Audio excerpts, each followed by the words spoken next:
Okay, hello.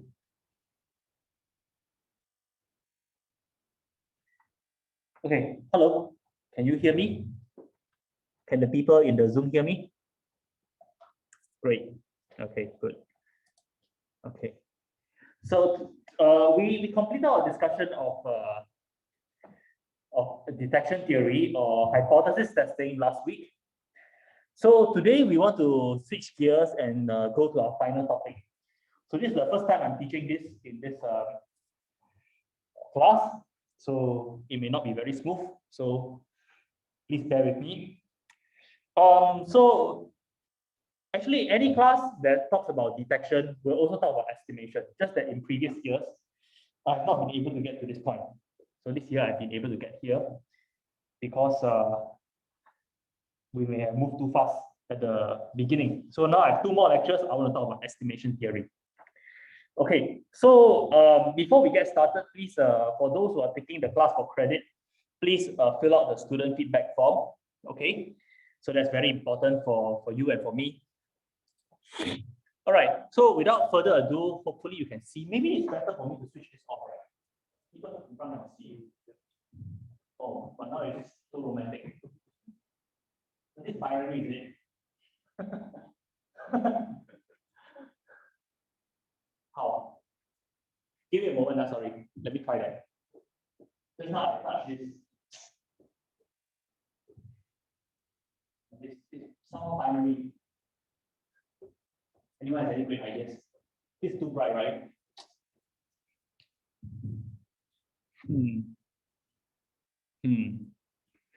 All right. I guess you just have to live with it. It's fine. Okay. So let's make this a little bit bigger. Okay. Is this better? I don't know. Sorry, yeah. Okay. Marginally better. Okay. So fill out the student feedback form. So now I want to talk about estimation theory. Okay. So this is very important in all sorts of areas like machine learning and so on. So it's important to know the fundamentals. Please fill out the student feedback form. Okay. So last time we focused on the complementary topic known as detection theory or hypothesis testing. Okay. So in there, the unknown was a hypothesis H.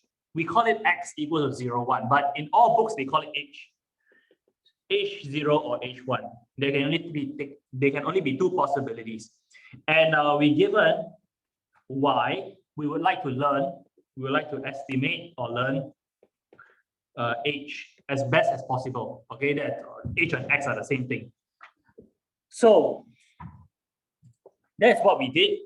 And we modeled H in 2 ways. Okay.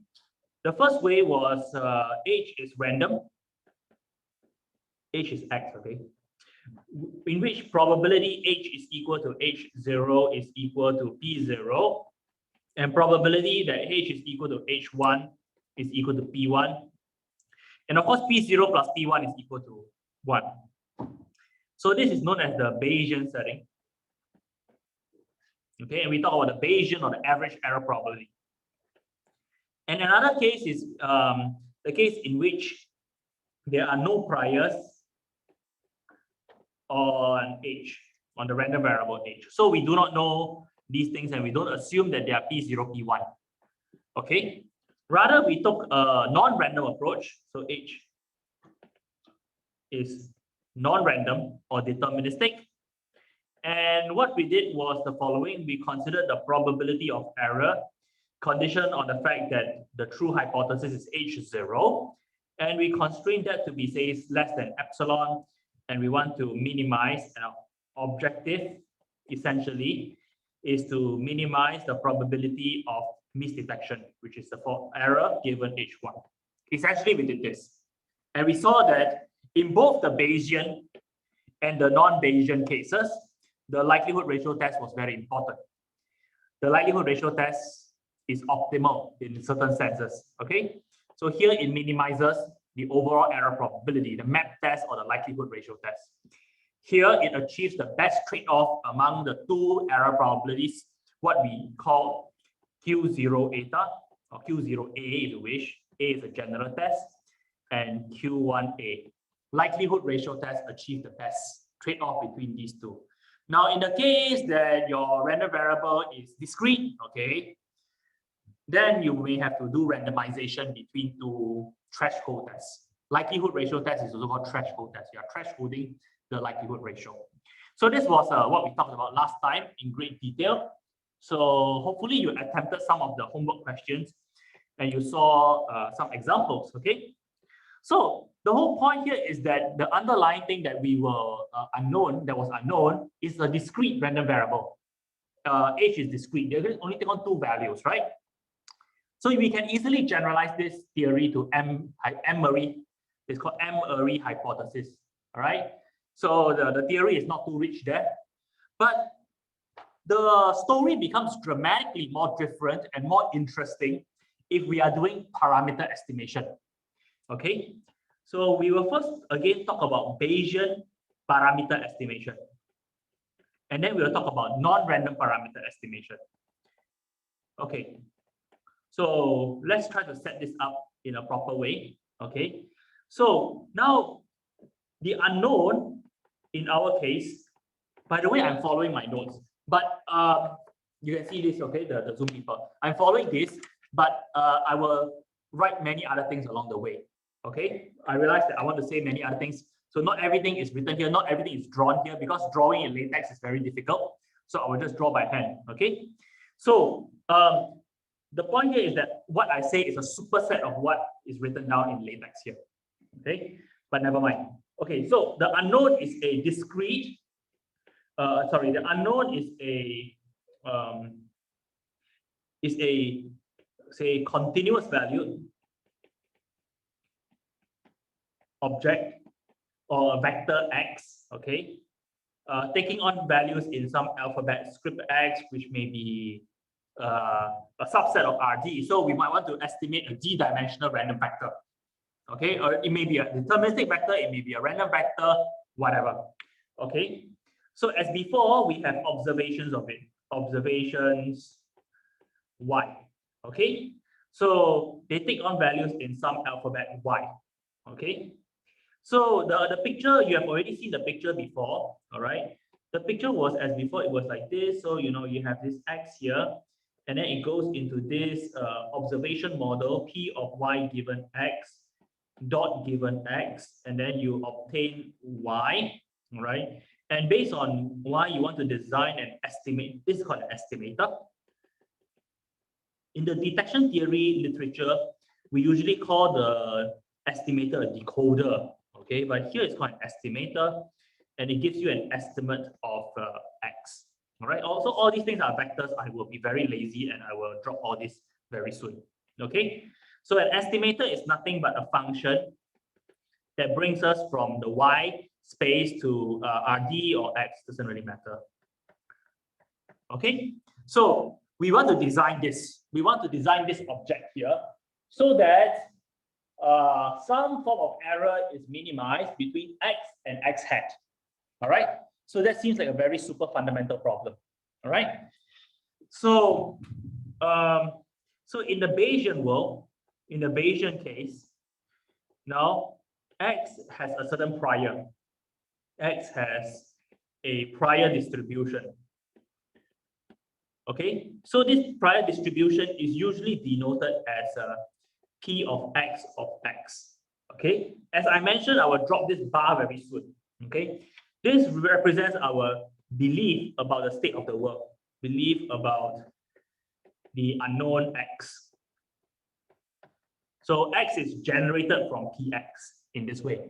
Okay, so this is the Bayesian world, and we will spend maybe 1/3 of our time in estimation talking about the Bayesian case, and spend 2/3 of our time talking about the non-Bayesian case, which is more interesting in real life. All right. So now this observation model or likelihood, just as in the hypothesis testing scenario, is modeled by a channel. Likelihood is modeled by f of y given x dot given x, or say p of y given x dot given x, depending on whether your observations are continuous or discrete. Now, in the discrete case, we use P. In the continuous case, we use f of y given x. Okay, so this is basically our model that we will study, at least for the first 1/3 of the estimation theory part of the course. Okay, so example, all right. So suppose y, okay, I'm going to drop this very soon, like now. Example, y is a noise corrupted measurement of some function of x,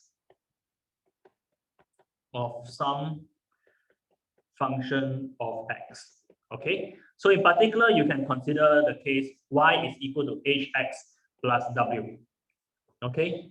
So here w is some random noise that has density f of ww. Now then it's very clear that f of y given x, y given x is given by f of w, y minus h of x. Okay, because if I am given x, sorry, wrong button. Oops, we got a friend.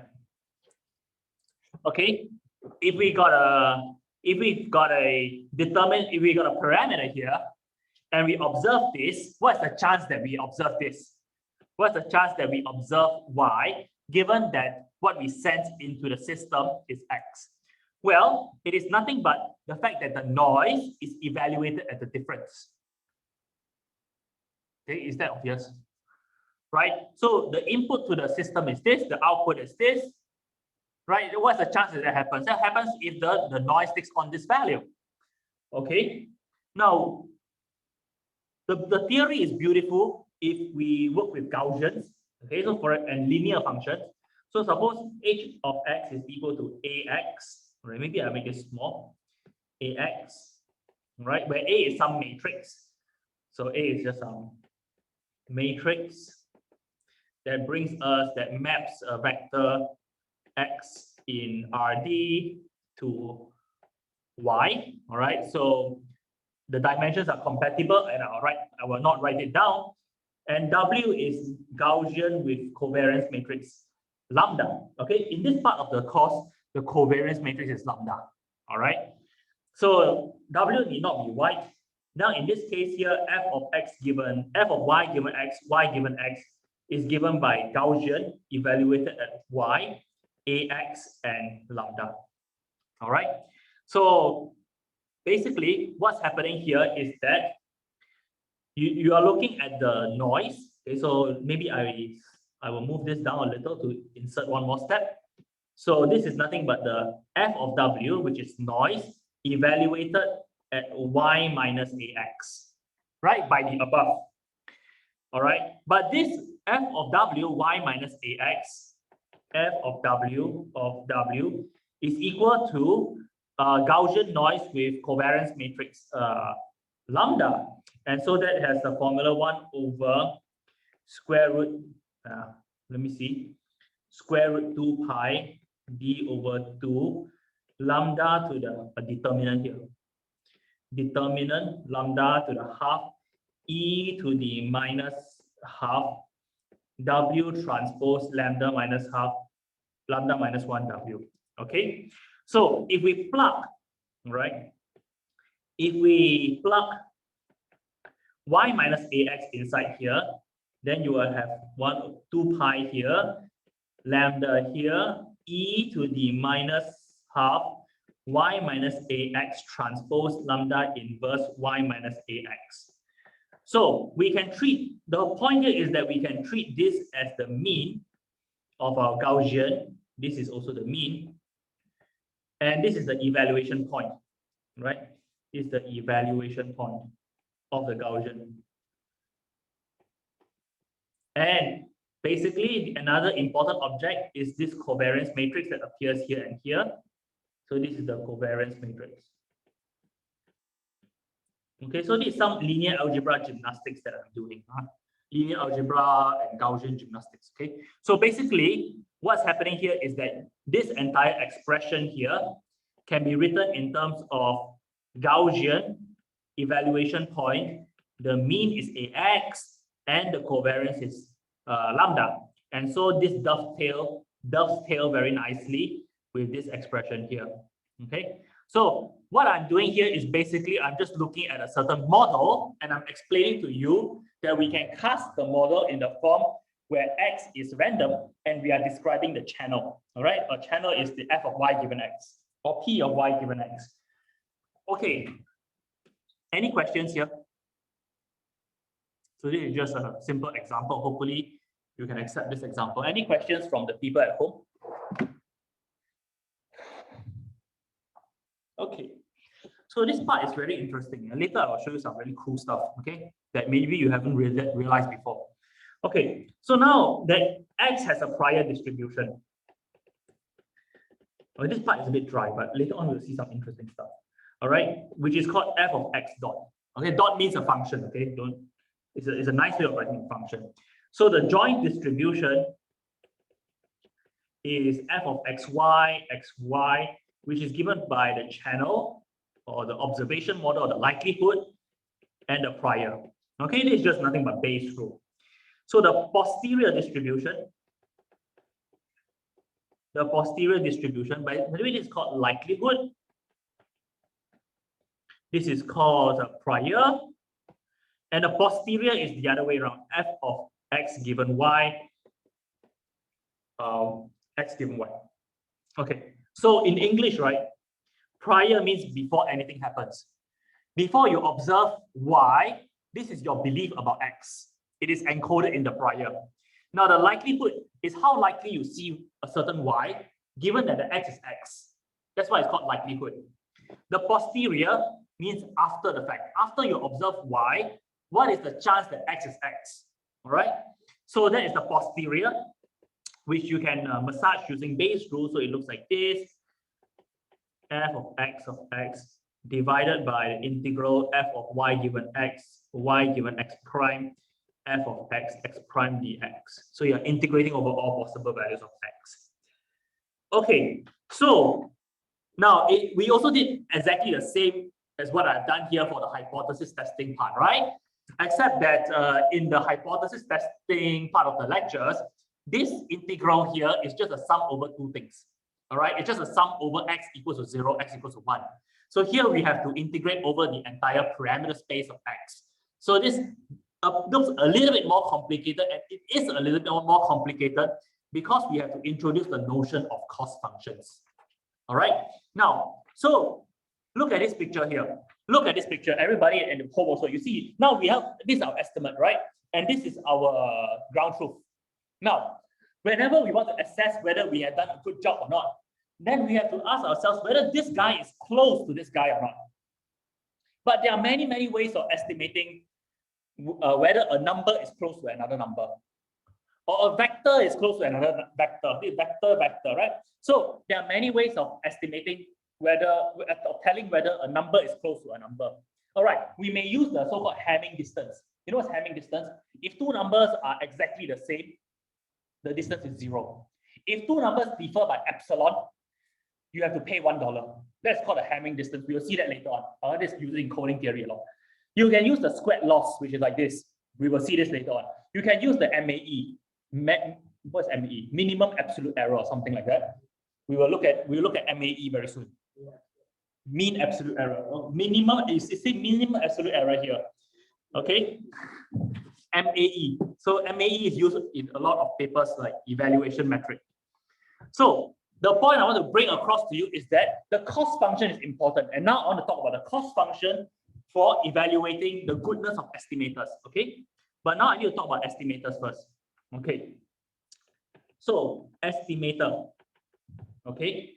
The estimator depends on a cost function.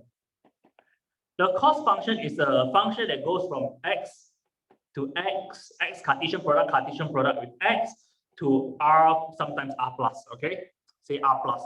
Negative does not make sense. So C of x hat represents the cost you pay, cost of estimating x as x hat. Okay, so any logical cost function should be such that if x is equal to x hat, this whole thing is equal to 0, and we'll see some examples later on. Now, but suppose we are given a particular cost function, then what happens here is that you can define the best possible estimator, which is the x hat, defined to be argmin, over all functions g, of expected value of the cost of x, g of y. Okay, so remember the picture, all right? The picture is, okay, here, maybe I will have to cut this, all right? So we are optimizing over all, but this looks a bit complicated, but it's not, okay? So look at this picture here, all right? So maybe I make this continuous f, okay? So now I am optimizing over all possible functions g here. I'm taking argmin over all possible functions g here, such that this expected cost here is minimized. Now, I want to say what this expectation is over. Remark, the expectation in star is over the joint distribution xy. Now, you know, I said to you that x is itself random, right? X is a random variable because we are in the Bayesian world, all right? So x is random, but so this input object is random. Maybe I make all of them continuous so it looks nicer. F of x. So the input is random. Now your observation here is also random and it's the output of the channel. So this expectation here is over x and y. Later on, it will not be. Later on, we will do something a bit different. Okay, so this expectation is over these two objects. That's what I want to mention. And we are optimizing over the choice of this given a certain cost function. Okay, given cost function, we are optimizing over all possible functions here.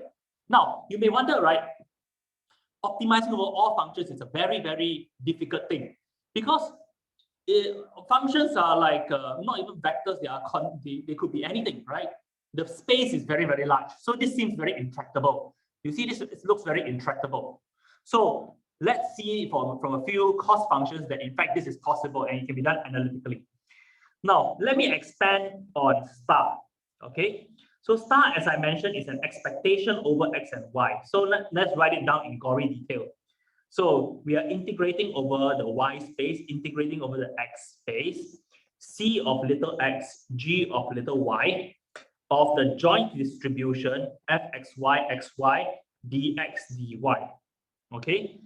Now, this is equal to integrate over y, and I put a bracket here, integrate over x, c of x, gy, f of x given y, x given y, dx, bracket here, dy. So, no, oh, missing something, terrible, okay? F of y, dy. So basically, I just broke up this piece here into f of x given the posterior and the evidence. This is called the evidence, okay? So basically, I move the posterior into the integral here, and I move the evidence outside. But what do you notice? The good student will notice that this is non-negative, right? I mean, all densities are non-negative, right? So what's the point of me telling you this obvious fact that density is non-negative?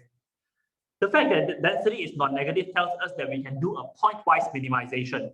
So this whole thing is nothing but a convex combination of these objects here. So you can think of this as an ay, integral of ay, fyy, dy, right? So I want to minimize this object here. I want to minimize this over g dot here. This one here. Sorry, it's a bit messy. I want to minimize it over g. A is a function of g. I want to minimize this thing over g. It suffices for me to minimize point-wise here because there's no cancellation. This is as a sum. All right. So let me write this properly. Okay.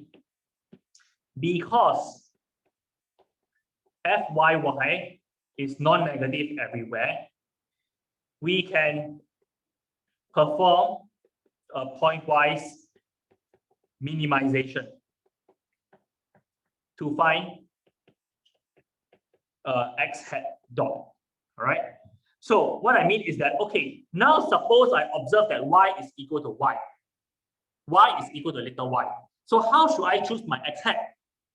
Well, I will choose it to be the argmin of the inner part. All right. So I'll choose it to be the argmin of integral over all possible values of x is a, c of x of this typo. Sorry, this should be a. See, it's like this here. and f of x given y, x given y dx. Okay. Right. So we are minimizing over all possible g's, right? So now in place of the g's, I'm minimizing over all possible a's here. So initially, we were minimizing over g's here. Okay, and g is here. What I'm saying now is that it suffices for us to restrict our attention to y, to every single y, and looking at this expression here. And what are we optimizing over? We are only optimizing over this guy here. So we are only optimizing over a scalar or vector, okay? We're not optimizing over functions anymore. So we can replace this guy here by say a, and we optimize over a. All right, so this is basically our objective. One more time, okay? Now, because fyy is non-negative, we can perform a pointwise minimization to find x hat. To find x hat is the optimal function that replaces g here. Okay, now, so what happens here is that I can now look at this objective function on its own and optimize over this single scalar. Say all the x and the y's are scalar. Is this confusing? Okay, so let me give you another example. All right, suppose I have got 0.2 multiplied by, any questions there? Okay, multiplied by some, let's say, f of a1 plus let's say h of a1 plus 0.8 h of a2, and I want to minimize over a1 and a2. A1, A2 are independent, not random, independent objects. They are numbers, okay? So I have this objective function here. And I want to minimize this objective function over two scalars. Isn't this very simple? You just minimize over h of a1 and minimize over h of a2 separately. And you find the a1 star here, which is the up min here. You find the a2 star here, up min there. And you plug it into the optimization in the square, in the rectangle, and you're done. Right? Right? Okay. So now this is exactly analogous to this, except that here the convex combination is over this density. This density adds up to 1. These two things also add up to 1. So this is complete. This problem here is completely analogous to this. And so what I'm able to do is to optimize this guy here pointwise, just like I'm optimizing these two guys pointwise. Right? Ingrong, you agree? Okay, Ingrong agree. Because here these people look a bit confused. That's why I need to use this example. And do you agree? Do you agree? So people, the good thing about teaching in person, right, is that I can see the faces, and I'm not like this, right? So I can see where I should go slowly. Okay, so here, this is a convex combination of a bunch of objective functions. Just like here, this is a convex combination of a bunch of objective functions. And I'm optimizing here over A1, A2. These two are independent variables. Here, for every y, gy is independent variable. I can optimize it separately. So if you agree that the way we do this should be to do this and this separately, then you also agree through some thinking that to do this, you would focus on the inside and you would try to find the optimal A for each point here, for y by y. Here we are doing this by this. Okay, so the whole problem reduces to this, point by point. Okay, so let me remove this part, okay? It looks a bit out of place. But do people have any questions? You want to ask anything? Can we go one step further, because the posterior distribution is also non-negative density? Can we do a further pointwise minimization? No, because these two things are coupled. Yeah, you need to average over x here. You need to average over x for this entire thing.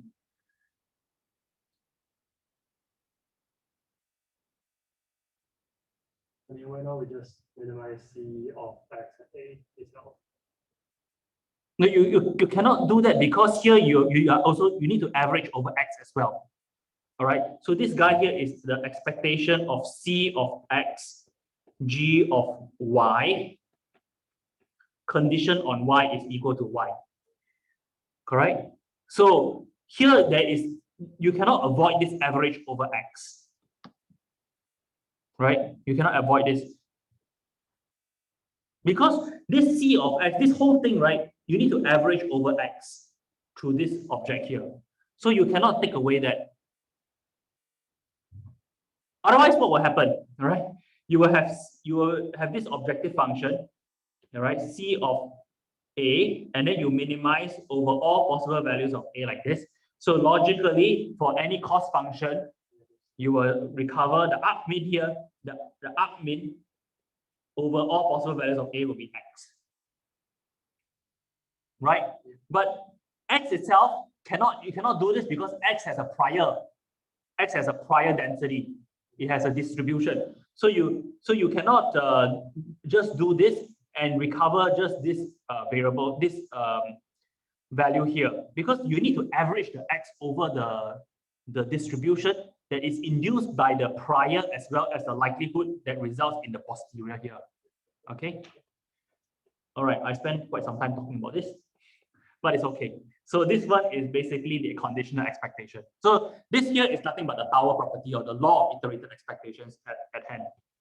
Okay. So now we have. Can I ask a question? Yeah. Is there a better minimization problem than minimizing over the expected value? You mean because this one, right? You're talking about this global thing, right? Yeah.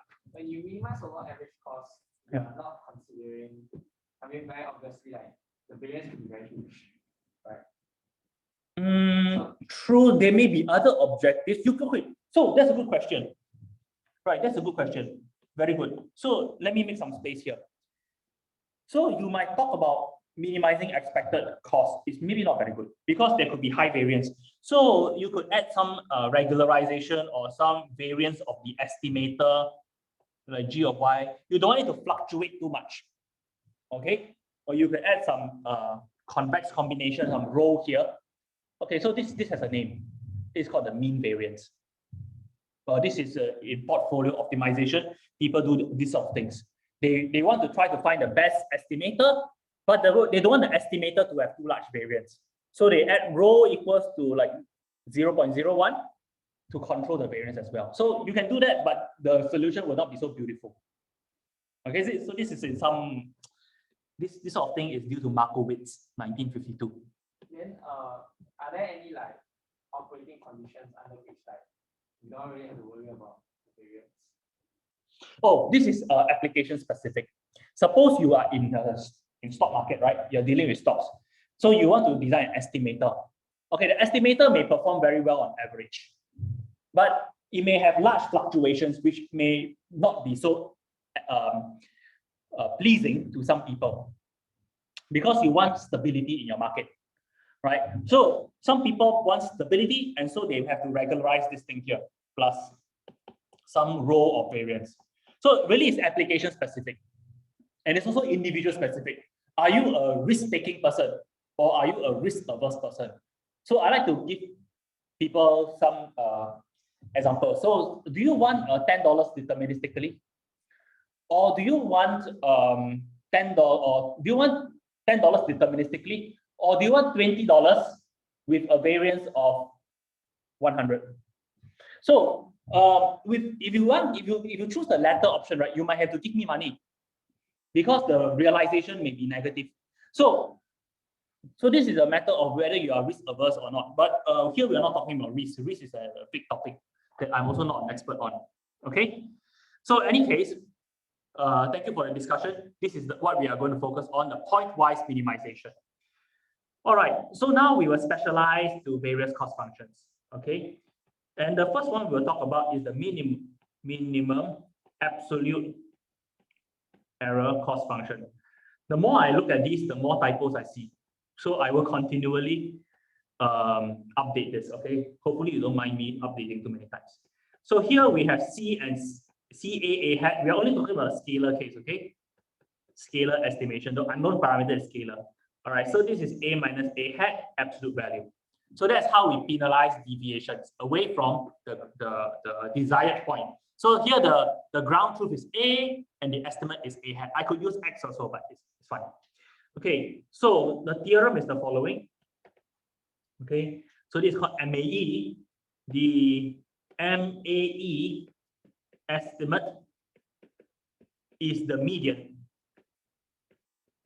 of the posterior. Okay, in my notes I call it belief, but it's called the posterior. Okay, so so this requires a small little proof. Okay, but it's not very difficult.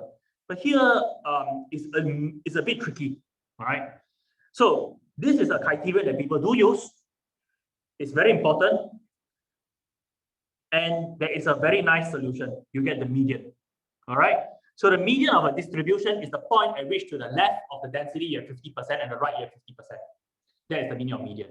So the proof here is a bit non-standard. So it's quite interesting. So now we have that XMA is the proof. XMAE hat y. So again, to address your question, right? We are doing pointwise for every y. Is equal to the arcmin over all possible values of a in R of integral. This is over the x domain, all right? X minus a. So this is c minus a, so we have x minus a. Okay. Of the belief. Next, given y dy. Okay, so I'm basically just substituting this formula into here. Okay, into here. All right, so x plays the role of a hat plays the role of a. Okay, so sorry, this a is this x and this a hat is this a, but hopefully you forgive me for this inconsistency. All right, so we have this optimization problem that we want to solve. Okay, so now maybe I will change this to minus infinity to infinity. Okay, so in the initial version of my notes, there were a lot of typos here because I wrote this last year. All right, so now this can be rearranged into a certain logical way. Minus infinity to a of x minus a, the posterior dy plus integral from a to infinity x minus a. All the infinite integrals here converge. Okay, no issues with any subtleties. Okay, we are not going to worry about that. Okay, but here we need to use our brains a little. Okay, so now for this left integral here, for this one, all the x's are smaller than a, not larger than a. So x minus a here is negative, right? So this becomes a minus x. We want to make it positive or non-negative. So here's the crux. Here's the issue, right? So here is a little bit tricky. So hopefully you understand this step here. Okay, but over on the other side here, we have no problem. This becomes nice round brackets because now x is bigger than a. Okay, so now fx y dy. So now we reduce our problem to this simple optimization, but it's also not so simple. Okay, so now assuming that we can differentiate, we can use this thing called Leibniz rule. You don't have to remember. I provide this here for you. Assuming we can differentiate, all the regularity conditions hold, then what we get here is the following. So differentiate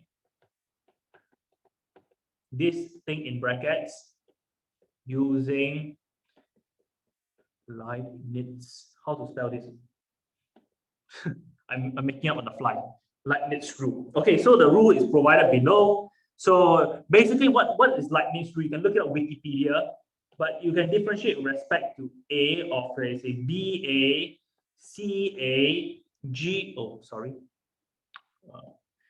G of a x dx. Okay, this rule here involves how to do this. So after you're all said and done, after you take the derivative of this, all right, we will get that this is equal to minus infinity to a of fx given y, a given y dy. Yeah, hang on. Yeah, let me write this down first. Okay. Yeah. That's a question, and I think it's very chewy with the next. Yeah. Yeah, it's dx. Yeah, sorry, all this should be dx. I have mixture here. Yeah, anything else? This is typo here. Yeah. As I said, this is a bit raw. The first time I'm doing this. Okay, so after we apply Leibniz rule to this guy here, after we differentiate with respect to A, you can track all the terms, you get this one. All right. So who asked in Zoom? A014. Okay, thank you. Right. So the next thing here, you have to put minus. All right. So minus because this is below. Right. So when we apply Leibniz rule, you have to put minus here. A to infinity of f of x given y dx. Thank you very much. So this comes from differentiating this part. Oh, sorry. It comes from differentiating this part here. Okay, so if you apply Leibniz rule properly, you get this. So there are a few things to keep track of, but the main thing here is that because this is in the bottom here, this is the top here, so we have a plus here and we have a minus here. Okay, so I will not ask you this sort of Leibniz rule in the exam. So A star here must satisfy this. A star is the optimal solution to this argmin, okay? And it's XMAE. So we can rearrange this such that we have going from here to XMAE hat y of f of x given y dx equals to XMAE hat y to infinity of the same issue, same density dx. Okay? So here what we have is that these two must be the same. All right. So the picture is as follows. All right. So we have f of x given y, and x is here. So we are looking, so it doesn't have to be so smooth. It doesn't have to be so smooth. Here I'm drawing it nice. Okay, we are looking for a particular point. Maybe I'll make it more skewed. Okay, it doesn't have to be very Gaussian-y. All right, so here what we are looking for is the point for which, maybe here, the left area here has the same, the area here is the same as the area there. I don't know whether this is in the median or not, but this is XMAEY hat.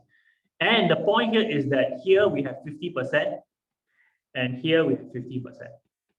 Okay, so under the MAE, minimum absolute error criterion, we have that we are looking for the median of the distribution. Okay, so this should be quite natural. Okay, so any questions on this derivation? For the use of Leibniz rule, right? Since your A is in the integral as well, don't you get like a fundamental theorem of calculus term outside as well? Or does it cancel? Yeah, it cancels. I wrote down Leibniz rule properly here in the footnote, and maybe you're looking at old version. Do you have a footnote? No. No, then you're looking at old version. So Leibniz rule, I realized that I said Leibniz rule, but I didn't provide it. So Leibniz rule is in the footnote here of the latest lecture 12 version, and you can look at it and you can track every term there. I will not do so, and something cancels. All right, and basically, yeah, something will cancel out. Okay, and the only term that is left is the third term. The third term in Leibniz rule, when you apply, when you differentiate the integral. Got it? Okay, so the first two terms will go away. Okay, and they will cancel out left, right, I believe. Okay, I tried this yesterday. Okay, so does anyone have any questions modulo Leibniz rule, which is not the focus? Does anyone have any questions here in the Zoom? No? All right. Okay, so now let's do a few examples because the examples will illustrate the fact. Okay. So this is example 1. It's example 2, but let's call it example 1. Right. So we have the following density: f of x given y equals to 1 over 3y, 0 less than x less than y, and here y x2y 2 over 3y. Okay, so this looks very complicated. So what is happening here? So notice that I'm only I fix y here, and I'm only varying x. And the two critical points are y and 2y. This is f of x given y, x given y. And the graph looks like this. Okay, I need a different color here. The graph looks like this. It is flat from 0 to y, and it takes on the value 1 over 3y. And here it takes on the value 2 over 3y. And we have this and here. Okay, doesn't really matter what happens here. All right, so what's the first thing we need to check? What's the first thing any good student will check? Yeah, it needs to sum to 1, right? So the area here is 1/3, the area here is 2/3. So we are okay. So that's just to make sure that all these numbers here are correct. Okay, and our graph is drawn correctly. So the question is, where is the median? So I'm interested now. I have this posterior, and I want to find where is XMAE y. I want to find XMAE y. So this is the median, as we have proved just now, of f of x given y dot given y. All right, is the median of this density. So where do you think is the median? Now it's a bit difficult to eyeball this, right? But from the way this is drawn, right, you know that the median cannot be here, because you have less than 50% here. So it must be somewhere here. Okay, so let the delta be a fixed number. So let the median be at 1 plus delta y. Let's solve for delta and we'll be done. Okay, so now we have one to solve for. Okay, let's make this more verbose. So let delta be such that XMAE y hat is equal to 1 plus delta y. Clearly, delta is positive. Okay, so now it's a matter of finding area. So we are interested to find the point delta such that the area to the left of this brown line is 50%. Okay, so we have 1 over 3y times y, that's the 1/3 part, plus delta y multiplied by 2 over 3y is equal to half, right? That's the way we calculate the area. So we are calculating this part here. This part here is this part here, basically 1/3. And the other part here is basically this part here. This part here is delta y multiplied by the height here. Because this distance here, this small distance here is delta y. Okay, so after all is said and done, and I will not do algebra, this is delta is equal to 1 over 4. Okay, and so the XMAE y is equal to 5 over 4y. Okay, so is that clear? So that's a simple example. All right, that's a simple example. Any questions? All right, if not, let me go to another example to show you that so in this case here, the median is unique. Okay, so there could be examples in which the median is not unique. It's very easy to construct, and here's a simple example. So y is a positive number. In the original version of the notes, I didn't have this. Then it makes life very complicated. So let's just say y is a positive number. And now our density looks like the following. Okay, we have y, 2y, 3y, and this is f of x given y, x given y. Now, our density looks like this. This is 1 over 2y, so the area is half here. And here we also have 1 over 2y. All right, same. Okay, so this density looks very funny, but here we have half area, and here we have half area. So in this case here, obviously you can eyeball you can eyeball a median, right? It's because the median is not unique. So any point, I'm not even going to do the math, in the interval y to y can be taken as XMAE y. Okay, so because to the left we have 50% mass and to the right we have 50% mass. Okay, so that's what this example is saying. Okay, any questions? So when we use the MAE criterion, we get the we need to solve for the median. And so in the next homework, which is not you don't need to turn it in, but I will provide the solutions. All right, then you will have some practice problems like that. Okay. Any questions about this proof and these examples? Okay. No. Okay. All right. So now let's switch gears and talk about maximum maximum A posterior estimation, or MAP. Okay. We have seen a version of this in the context of hypothesis testing. But now let's look at it in the context of estimation. Now, as an alternative to the MAE criterion, let's consider this cost function called the minimum. Okay, let's maybe make this go down a little. Okay, let's consider the so-called minimum uniform cost, or MUC. Okay, cost criterion, which takes on two values, 1, 0. This is like a Hamming weight. Okay, A minus A hat bigger than epsilon, and otherwise. So the picture is as follows. Just now we had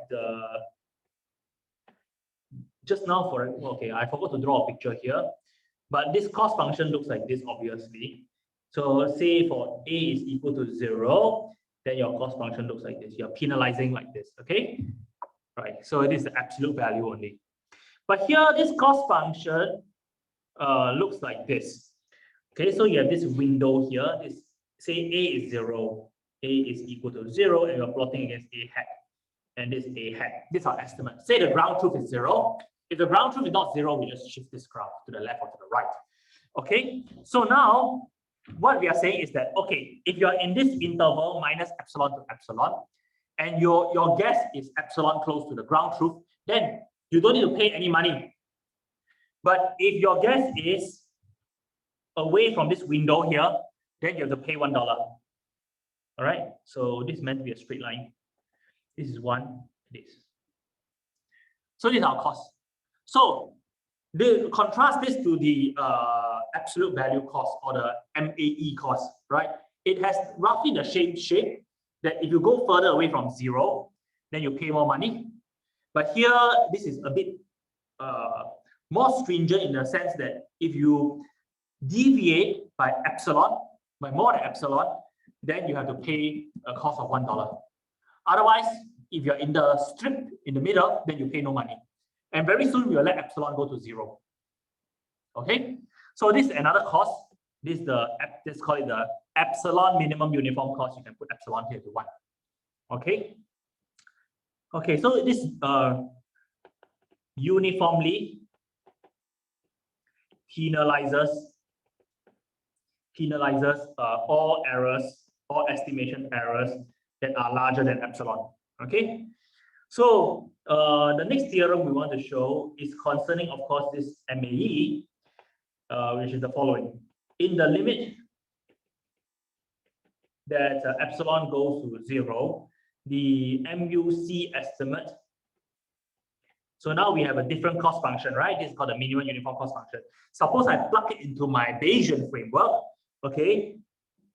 Then what do I get? The MUC estimate returns the mode of the belief, or the posterior. F of x given y, x given y. Okay, maybe I should do dot given y. Okay, so you recover the mode. What is mode? Mode is the highest point. Okay, right, and we'll see why this is the case from a picture that I will draw shortly. But let's prove this. I mean, the proof is only a couple of lines, so it's okay to do. Right. So before I prove this, maybe I can write down x MAP hat y. This is the limit epsilon goes to 0. I'm not being very precise here, but okay, argmax over all possible values of a of f of x given y, a given y. We are looking for the highest point of the density. Okay, right. So proof. Now we substitute this cost function this cost function into basically this this formula here. All right. So let us copy this formula. This is the generic formula for any cost function, so we can apply it to our MUC cost. So we get this point here, and we remove this, and we remove this. Let's just remove this, and we have what is this? So we have the indicator that A minus X is more than epsilon. Okay, well, that is nothing but our cost function. This whole thing here, this C epsilon A hat is the indicator that A minus A hat bigger than epsilon. Right? You can write it this way, short form. Then we can plug it into here like this. Right? Can see? Okay. So now what do we do? Okay. So the idea is as follows. You have maybe this is arc min over all possible values of A. Okay. So here we are going to do 1 minus, maybe we can do 1 minus, integrate 1 minus over all possible values of X. Okay. X minus, it's better to do it like this. I prefer neighborhoods rather than something else. Okay. This f of x given y, x given y dx. Okay, so instead of outside, I go inside. All right. So the picture is as follows. All right. So so we have x here, and this is with epsilon, 2 epsilon, and here what we are doing is we are looking at those points outside here. All right. So that is nothing but 1 minus those points inside the strip. Okay, obviously, right? So this one here is inside this strip here. Okay, 1 minus this. Now, so you can see that now this is nothing but equal to arc. We can get rid of this one here, because this one multiplied by this density does not involve A. Does not involve A at all. We are doing minimization over A. So you can get rid of this one, and multiply by this anyway is 1. All right. So it has nothing to do with A. So now I want to do arc max over all possible values of A, because there's a pesky minus sign here, so I must change direction. All right. So now what am I integrating? I'm integrating over A minus epsilon, A plus epsilon. To get rid of the indicator, I have fx, the following, dx. Okay. All right. So now I'm not going to be very precise. Okay. I'm going to draw proof by picture. Okay. So now we will have this situation. Okay. And we have a nice density like this. Okay. So this is our f of x given y of dot given y. Here is the dot. Maybe we'll do x. Okay. So we have a fairly nice density. And so what is this optimization asking for? Suppose epsilon is small, okay? Epsilon small. What are we asking for? So suppose we conjecture that our A is here. Maybe I use a different color. We conjecture that our A is here. So what are we asking for? We have this window here, A plus epsilon, A minus epsilon, and we are looking at this area here. Okay? We are looking at this strip here. And so what is our objective here? This is nothing but the arc max over A of the probability that x minus A less than epsilon condition y equals to y. So this is the probability that x, you're looking for the A such that this strip here, this area here is as large as possible. So here, this is not very favorable. It's on the left-hand side. So we should shift this to the center, right? To collect up as much area as possible for constant epsilon. Constant but small epsilon. Can you see? So what we should do here, if we are very smart, is we should move the A here. And we have A minus epsilon, A plus epsilon.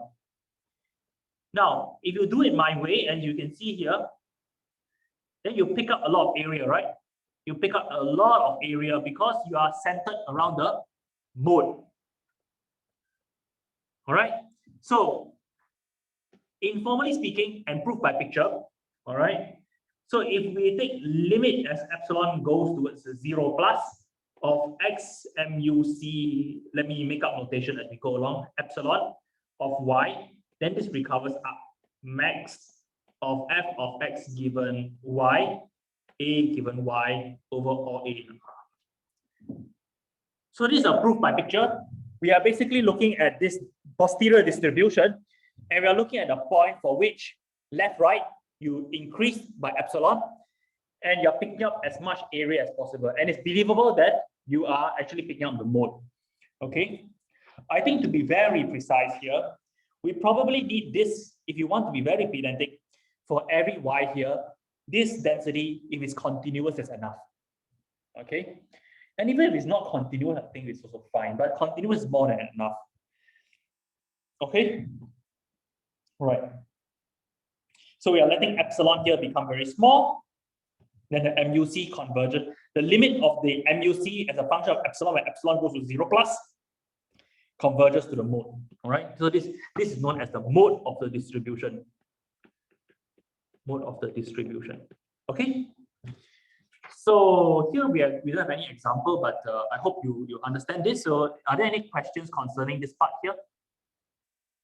So here we are interested in the minimum uniform cost, and we fix epsilon. Very soon we are going to take epsilon go to 0. Okay. And here in the limit epsilon going to 0, the minimum uniform cost criterion estimate returns the mode of the posterior belief. So we basically look for the point that maximizes the density. And under, I believe, some regularity conditions, we will have to pick up the mode here. All right. Continuity is more than enough. Okay, so now perhaps the most important cost criterion is the base least square. Base least squares estimation. This is perhaps the most important. Okay. All right. So now we have our cost criterion between two vectors. Now, just now we only played with scalars, but now we are going to generalize things to vectors. Okay, it's a minus a hat squared. This is nothing but a minus a hat transpose a minus a hat. These are all vectors. Sum over, say the vectors are of length n, a minus a I hat squared. So that is the squared loss, if you wish, right? Or mean squared error. All right. So that is called the mean squared error, if you wish, or MSE, or squared loss, or whatever. Right. So this is very important. All right, because a very important quantity will naturally arise, bringing us full circle. All right. You will see. Okay. So now this is a legitimate cost function. And if we use this cost function within our framework here, we substitute into this particular cost function, we replace this cost by something else, by the base least squares cost or the MSE, then we get something very meaningful. Okay, theorem. Okay, so the base least squares estimate is the mean or conditional mean. Is better. Conditional mean of the belief or posterior.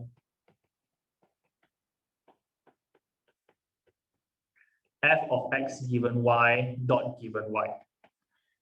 Okay, so x, so more i.e., maybe that's better, i.e.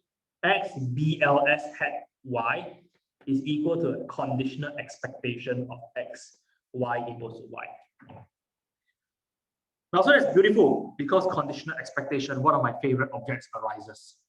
Okay, so this is very natural, and this is what people use all the time because it is nice and tractable. Now, you may wonder, right? For general observation models or likelihoods, is the conditional expectation easy to compute? And the answer is actually not. it's difficult to compute this. So sometimes people restrict themselves to linear estimators. This need not be linear. All right. So we can restrict ourselves to say linear estimators. X hat y is equal to AY, and you optimize only over the matrix A. You can do that. Okay. That's not going to be the base least squares estimator in general, unless X is Gaussian and the observation model is also conditionally Gaussian. Then this is restricting yourself to like this is fine. It's optimal. But this in general, this sort of conditional expectation is difficult to compute in general. Okay. But nevertheless, the base least squares estimate is the one of the most popular cost functions. Okay. So now let's prove this. Right. So X base least squares, again, we plug it into our optimization problem. And I'll only do it for the scalar case, okay, because the vector case is the same, okay. So now what we have here is we are going to integrate over the entire space x minus a squared f of x given y, x given y dx. So now basically this is our C of xa, right? C of xa. Okay, so see, again, this is a bit of mismatch here. I put AA hat here, but here I put X and A. Hopefully you will forgive me for that, okay? But it's hopefully easy enough to see. Okay, so just to remind everybody, C of XA is nothing in the scalar case is X minus A squared. So our job here, this is going to be very nice and differentiable, right? Okay, assuming we can differentiate inside. Okay, so we are using Leibniz rule again. But the limits here do not depend on A, so there's not so much issue. Okay, assuming we can differentiate inside the infinite integral. The improper, this is called improper integral. Okay, so now differentiating, okay, with respect to A, okay, we obtain the following. So d by dA of this guy here. Okay, let's d by dA of this. This is equal to 2 of x minus a. We need to plug in a minus 2 here. F of x given y, x given y dx. We set it to be equal to 0. Okay, so now obviously we can get rid of all these constants here. So what we get here is when we move to this side here, we have x of f of x given y, x given y dx. This is equal to integral. We can take out the a, I believe. A integral from minus infinity to infinity f of x given y, x given y dx. So this is obviously 1. All right, this is A star. All right, the optimal A. And hence x BLS y, which is the A star, x BLS y. All right, so x BLS y is nothing but equal to integral of x, f of x given y, x given y dx. You're integrating over the entire range. This is nothing but the conditional expectation of x given y is equal to y. Okay, so you see, this is not very difficult. And this is because this square function is nice and differentiable. And you can just bring down the minus 2. And you can just equate and you can get the base least squares estimate. Okay, any questions regarding this? Now, we have to, I mean, in a proper math class, we have to justify this sort of thing. But here, we don't really have to justify. We can go inside. Okay, trust me. But let's not worry about these issues. That's not the point. Okay, so now, any questions regarding this derivation? Admin. It should be admin. Thank you very much for the Zoom people. So the people, the people over Zoom are listening. Okay. Yeah, very good. It's admin, right? So here we have admin as well. So this is correct. This is correct. We should have admin here. We are minimizing. Thank you very much to Jian Zhang and Zheng Tian. You are listening. So the people here must also be listening. What is up? Yeah, here it's admin. Very good. Okay. Any questions regarding this derivation? If not, we will do some interesting examples. All right. Not some, we only do one example and then we will pause for a moment. That's a good point to pause. Okay, example. So people in the Zoom, please let me know if you have any, if I make any mistakes. Okay, as I said, this is the first time I'm doing this. Like it is like teaching a new class. It's very exciting, right? Every time I teach a new class, I'm so excited. But I thought this class, this is my fourth time, but this part is very exciting. First time because I spot many typos. So X and W are independent random variables and both uniformly distributed over the range -1, 1. Okay, so I did this problem yesterday. I think this can be done. Okay, so now we have this situation and our observation model is the following: sine of X plus W. Aha, so now our H here is some non-linear function. We started off this lecture by y equals to hx plus w, right? So now this sign is super non-linear, right? So we have to do some thinking, right? So now let's determine the base least squares of x given y. And you need to be really, really careful here. This is the sort of question that I used to do and I used to spend a lot of time thinking of when I was a PhD student. Okay, we like to change things around a little bit. Then the whole thing becomes a bit difficult. All right. So now let's determine the base least square estimate of x given y. Okay. So the way we do this is we need to get our handle on this guy, right? We need to get our hands on this guy. So we need to be able to somehow extract this posterior in order for us to make any progress to get the BLS, right? So now you have the likelihood model. Likelihood model is pretty beautiful. Y given x, but the x given y is not so tractable. So we have to put in a little bit of effort to get the x given y. Okay. All right. So the way we do this is to get y given x first. All right. So what is f of y given x? Okay. Now before we do anything, let's draw a picture. Okay, so so let's see if x, I'm not going to worry about what happens at 0, okay? But let's say x bigger than 0, the sign is +1, okay? Right. That's the way we define sign, okay? Now look at x bigger than 0, then the sign takes on +1, then y is then f of y given x. Y given x is going to be the dot given x is uniform on 0, 2, right? Now, if x is less than 0, f of y given x dot given x is uniform on -2, 0, right? Okay, let us write this in more proper mathematics, right? So if x is bigger than 0, f of y given x, y given x is the following. Maybe I should put this not here, but here. X bigger than or equal to 0. So we have a convention at 0. Okay, I'm not going to worry about what happens at 0. That's not the point here. So this is half between this and otherwise.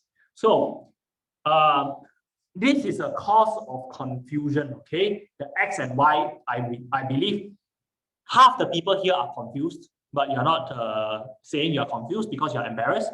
But let me tell you that I'm also confused because here there's x and y intermingling. So the way you look at it is you fix the x. If x is say positive, all right, then you have this density here. You have this density. So the people at home cannot see that. You have this density here. So what does this density look like? It looks like the following: 0 to 2. So that is f of y given x, y given x, if x is greater than 0 and this is y here. So what must this normalizing constant be? Obviously, it must be half for you to be able to integrate 1. Okay, so remember what is the x and the y.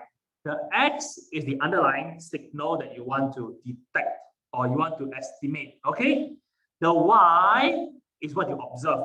So when you fix the x to be greater than 0, you have this density. On the other hand, if you fix x to be negative, then you have this density here. F of y given x, y minus 2. Obviously, this height must also be 1 over 2. Otherwise, you don't integrate to 1. So writing this down formally, you have the following. Half 0. Now, y, I just want to follow my convention here. Otherwise, I will be confused. Okay, so we have all these statistics written down. We have likelihood. This is the likelihood model. Okay, this is the likelihood model, all right? This is the case for x less than 0. So we have these two likelihood models. One is this one for x bigger than 0, and one is this one for x smaller than 0. Is this absolutely clear to everybody here as well as everybody in the... No, it's not clear to someone here. Why is the range from 0 to 2 and okay? Very good question, okay. That shows that you give me the opportunity to explain more to people. So you see here, very good. So let me define sine of t to be 1 minus 1, t bigger than or equal to 0 and t less than 0. Let me use this convention, okay? Let me not worry about what happens at 0. So this guy here can only be in minus 1 and plus 1. Zheng Tian, do you agree? Any reply from him? Yeah, okay, good. Now, so if x is bigger than or equal to 0, okay, this in this case here, this guy is plus 1. If x is bigger than or equal to 0, right? So w is uniform on minus 1, 1. So if x is bigger than 0, this guy gets shifted to 0, 2. Now, so the w is, I'm making this very messy. So w is this, f of w, w, w. So in the case that, okay, now let's define another variable. U is equal to w plus 1.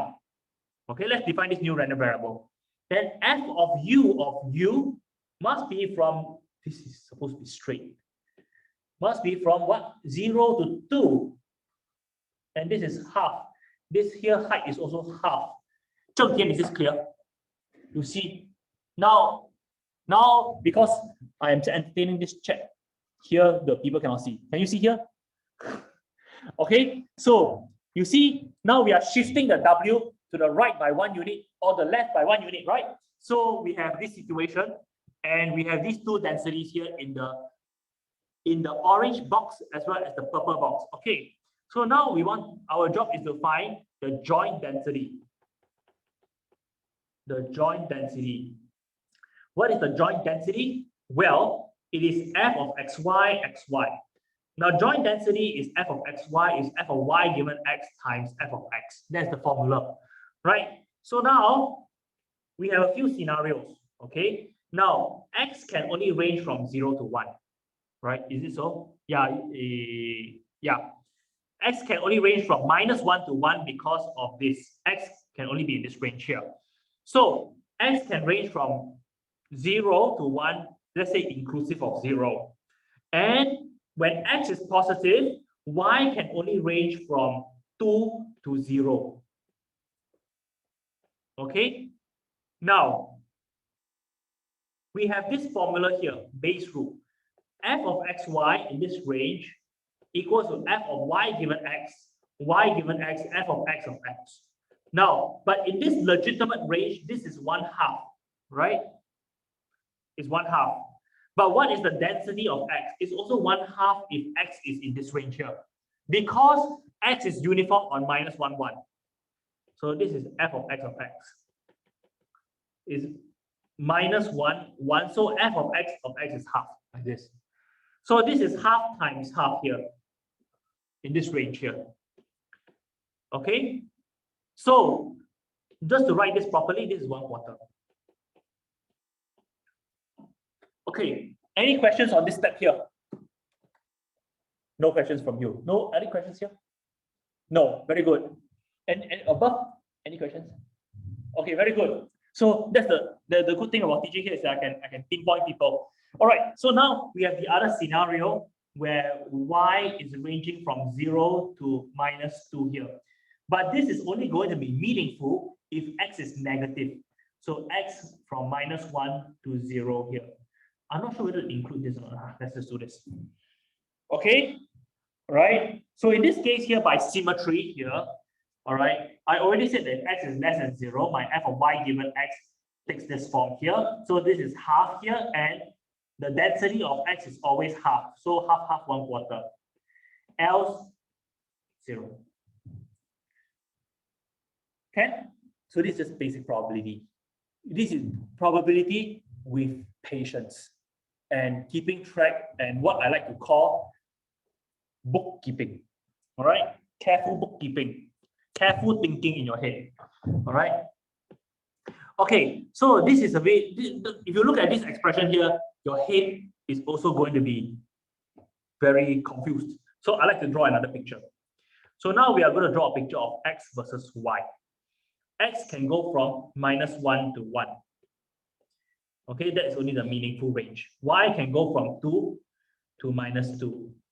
That is the meaningful range. Okay, so what am I going to plot here? I'm going to plot the region in which the joint density is positive. All right, so it is this region here. Okay, and this region here. You agree? So in this region here, we have a height of 1/4. In this region here, we have a height of 1/4. All right. So what would a good student do? You would check that the volume is 1. All right. So the height here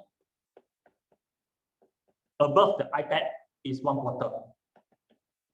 And similarly, the height here is 1/4. So 1/4 times 2 is half, half, yeah, 1. All right. So you have to do this sanity check. All right. Otherwise, you are all haywire and all wrong. All right. But with this, we can find the base least square. Okay. So x base least square y is equal to conditional expectation x given y is equal to y. From the previous theorem. Right? From the previous theorem, we have this. Okay.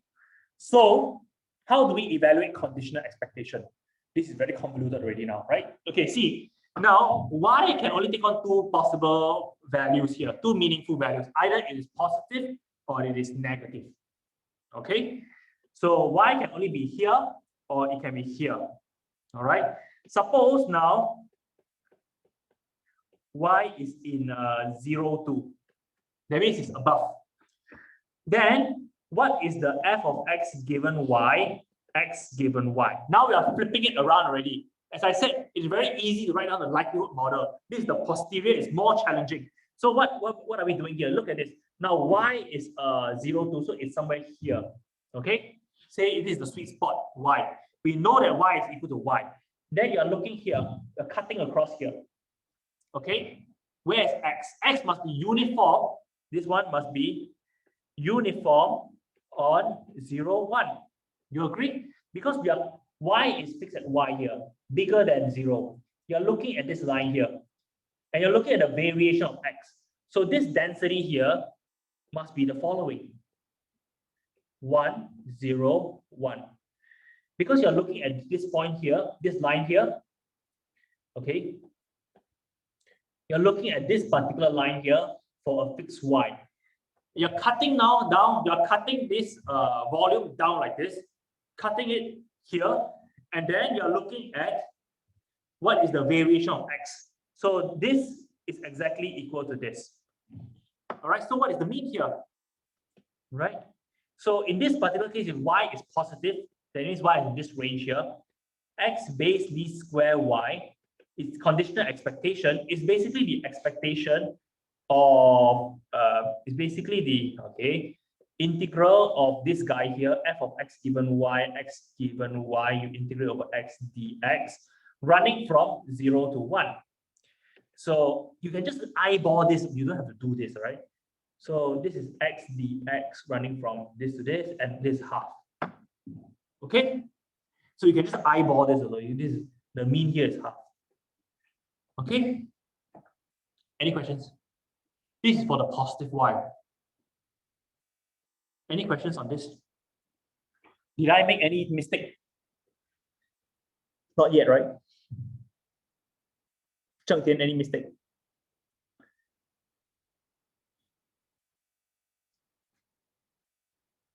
Must have gone to the toilet. Okay, now let's complete this. Of course, it's correct. Now, we have not finished yet. Now, suppose instead, one more line of finishing. Suppose y is from -2 to 0 like this, okay? Then what is f of x given y, x given y? Now we are in the situation that we are here. So this is our y. It is from 0 to -2. All right. By the same logic, if you cut down this cake, right? What is your density of x? Well, this now is the following. You are going from -1 to 0 and the height is 1. Why? Because you are going from this point here -1 to this point here 0. Can you all see? This is here to here. You're looking at what's happening here. Cutting down on this cake. All right. Then you get this density here in blue. And it's not going to be so surprising that the base b squared in the case where y is negative is going to be equal to this point here, -half. This is -half. Okay. So now, yeah, so we have the base b squares estimate, and it can be summarized as follows: x BLS y is equal to half or -half when y is in 0 to there's some convention here that I'm not quite following carefully, but it's fine. Okay, like this. That's the base least square. So as you can see here, even for this simple example, to get the base least squares requires some thinking. All right, but in the linear Gaussian case, base least square is a linear function of the observation. This is a highly non-linear function of the observation. As you can see here, non-linear. Okay. Now, another thing that we can calculate is the variance. The variance of x condition on y equals to y. Now, you can see that this is the conditional expectation, right? The conditional expectation depends on where is your little y, whether it's positive or negative. How about your conditional variance? Now, if y is legitimate, say from -2 to 2, this entire range, right? So you're looking at the variance of these distributions here, right? So this is from 0 to 1. Now, if you have a uniform distribution from 0 to 1, the variance is 1/12. This requires some integration. But as you can see here, the spread here and the spread here are the same. So the answers are the same regardless of y. Okay, the question is, what is the constant? The constant, you can look it up Wikipedia. For the general case, is b minus a squared over 12. Okay, so this requires some calculation, which I'm not going to do. But the point here is that here in this particular example, the conditional expectation is dependent on y. The variance is not dependent on y, as long as y is in the correct interval, -2 to 2. Okay, so here is a good time to take a break before I talk about non-random parameter estimation. Okay, so I've come up to this point here, equation 40. Great, thank you very much, and I hope to see you in 10 minutes time. Okay, 10 minutes time. So we can change to the other two kinds of cost function and get the same one. You can try. I mean, it's also the median mode. Okay, the mode is not so well defined now. Okay, the median can be done. Yeah, the median is the same as the base least square in this case, because we put in a lot of work to find the base least square here, right? We have these two densities here, right? The median is the same. Okay, the mode is not so well defined because all these are flat here. There's no maximum. So the mode here is not going to be unique. For this case here, the mode is anything from 0 to 1. Yeah, so it's the mode, but maybe not so satisfactory as an answer. Okay. Okay, so now let's take a short little break before we come back. Okay, great. See you soon. Maybe you come back at 7:40. All right. I am going to stop recording. Okay. Yeah. Okay. Now we all better hope and pray that my iPad can last. I only have 21% left. Okay. All right. So I have actually finished the discussion of the Bayesian problem where X has a prior. All right. So now we want to switch gears and talk about what is perhaps more important, which is non-Bayesian parameter estimation. There's much more to say here. Maybe I can finish this today, in which case next time we will do many practice problems on estimation theory. I'll essentially do the last problem set, which is a bit difficult. Okay, so now let's compare to Bayesian, the Bayesian case. All right, so the people in Zoom, can you still hear me? I just started recording again. Can you still see and can you still hear? Yeah, good, thanks. So for Bayesian parameter estimation, recall that X has a certain distribution f of X. But now in non-Bayesian parameter estimation, here the unknown X is non-random and deterministic and fixed. For example, X could mean the mean of a Gaussian. We do not know what is the mean of the heights of the students in the class. And we only have samples, noisy observations. And we would like to estimate the mean. So the mean of the students in the mean of the heights of the students in the class is an unknown but fixed parameter. And we don't have any prior belief of the mean. We would like to estimate that. Okay. So our observation model is given by the following. We write it in this way: f of y. Now we are not conditioning on X anymore because X is no longer a random variable. We are going to write this as y parameterized by X like this. So the entire density is parameterized by X. This is the first time that I'm introducing this notation. The first time I saw this, I was super confused. What is the meaning of this semicolon? Well, the first time I saw this, I was in I know where I was at, yeah. But I was very confused. It was in 2004, all right? So I looked at this and I said, oh, wow, what is this? This is not my conditional density that I'm used to. And then there is no X in the bottom. There's only X there. But you must understand that this is likened to, we have a density and it's parameterized by something. So for example, f of, maybe I can do, in the discrete case, p of y, yx could be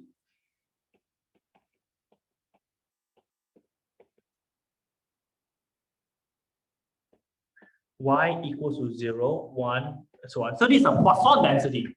So Poisson parameterized by x, which is the mean of y. Right? So this is one example. You have a family of distributions in the same, you have a family of distributions, say Poisson. Now, if you change the x, you change the mean. All right. So you could also have, in the continuous case, f of y, yx is, for example, 1 over square root 2 pi sigma squared e to the minus y minus x squared over 2 sigma squared. So this is a Gaussian parameterized by x, which is the expectation value of y. Okay, so hopefully you are okay with this notation. Note that x is non-random. Okay, so you could also have something very exotic. Let me show you. F of y, yx could be the following: 1 over x, 0 else. Aha. So now this is a uniform distribution parameterized by the right support point. Let's call it a right support point x. So now you have a uniform distribution where the left support point is 0. Right? This point here is 0. Those people at home cannot see if I do this. The left support point is fixed to be 0. We know that. But now the right support point, the right endpoint of the support, if you wish, is now a parameter. All right. So perhaps you imagine that the students of a class come from a uniform distribution. What does X represent? What are you trying to estimate? You're trying to estimate the maximum height of a student, right? Roughly speaking. So these are examples of parametric distributions. In the literature, people like to write this as f theta. Theta is a parameter, okay? But in this class, we will write it, all our unknowns are x, so we will not use theta, all right? But if you read any book, it will be theta. Okay, so here I wrote a few things which are the expectations. So we will generally be dealing with vectors, so you have to be familiar with vectors, okay? So we will look at fy, y parameterized by x like this, okay? Now, but I will be very casual and I'll not put all these lines underneath anymore, okay? So we can write down the mean, mu x, mu y of x. This is nothing but the expectation value, x, y. Now, here I am very pedantic in that I am taking expectation with respect to the density that is parameterized by x, okay? So this is equal, to make it formal, here is y, fy, y parameterized by x dy. And here in the scalar case, we are going from infinity to infinity. In the vector case, we have to take many integrals, but I'm not going to write that down. So this is called the expectation or the mean parameterized by x, okay? Now we're always going to denote covariance, okay, by the following, right? This is the covariance parameterized by x of y. What's covariance? The covariance is y minus mu y mu yx, y minus mu yx transpose fy yx dy. Okay, so this also goes from minus infinity to infinity. Now, you may be a bit confused as to what is covariance. Now, this is in the scalar case, okay? In the scalar case, you have covariance. This is nothing but the variance of x, y. But you will notice that this is the expectation of y minus this is 2x, x, y squared in this way. So this is nothing but a generalization of the scalar case. Whenever we do square in a scalar case, we need to take this object and this object transpose. The covariance is a square matrix. It's a symmetric square matrix. Covariance symmetric square matrix. Square symmetric, all right? So this is symmetric, right? So this is nothing, most of the time I'm going to focus on the scalar case, but sometimes I like to talk about the vector case, all right? But let's say we are now trying to estimate, the next big thing I'm going to talk about is subtlety, okay? Very subtle. Now, suppose, let's keep it simple, x is scalar, y is vector, whatever, right? It doesn't matter. Now, suppose I want to use the most common cost function, which is the L2 norm squared. Okay, so what am I going to search for? I'm going to search for x, which is a function, and I'm going to try to do argmin over all possible estimators g of the expected value of x minus g of y quantity squared. Now, just now, I made it a very big point to tell you that for the Bayesian case, the expectation is over x and y. Here, I'm going to make it a very big point to tell you that the expectation is only over y. Okay? Only over y parameterized by x.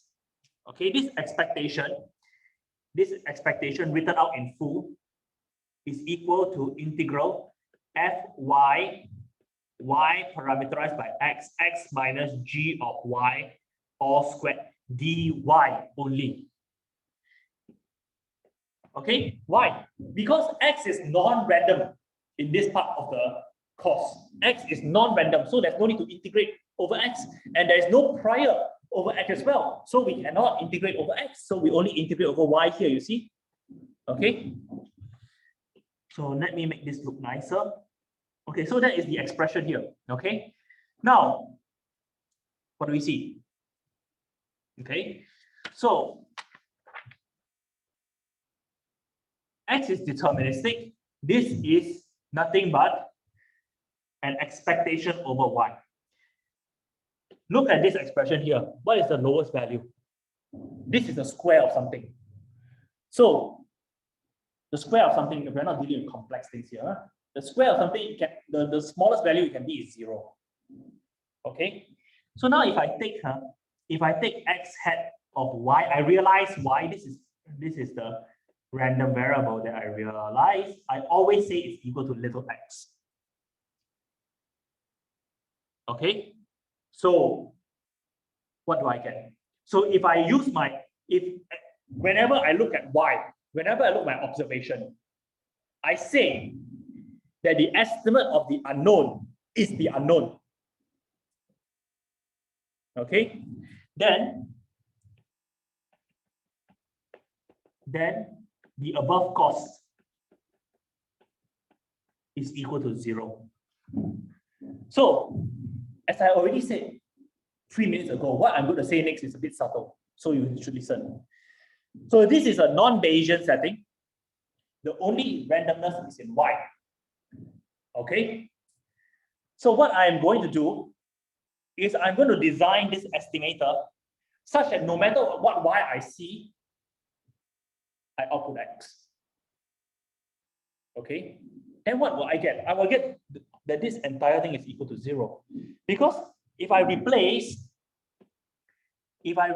this g of y by x hat of y, which is equal to x, this seems to be an okay estimator. I'm not calling it a valid estimator. It's an okay estimator because it is a function. If you wish, it's a measurable function.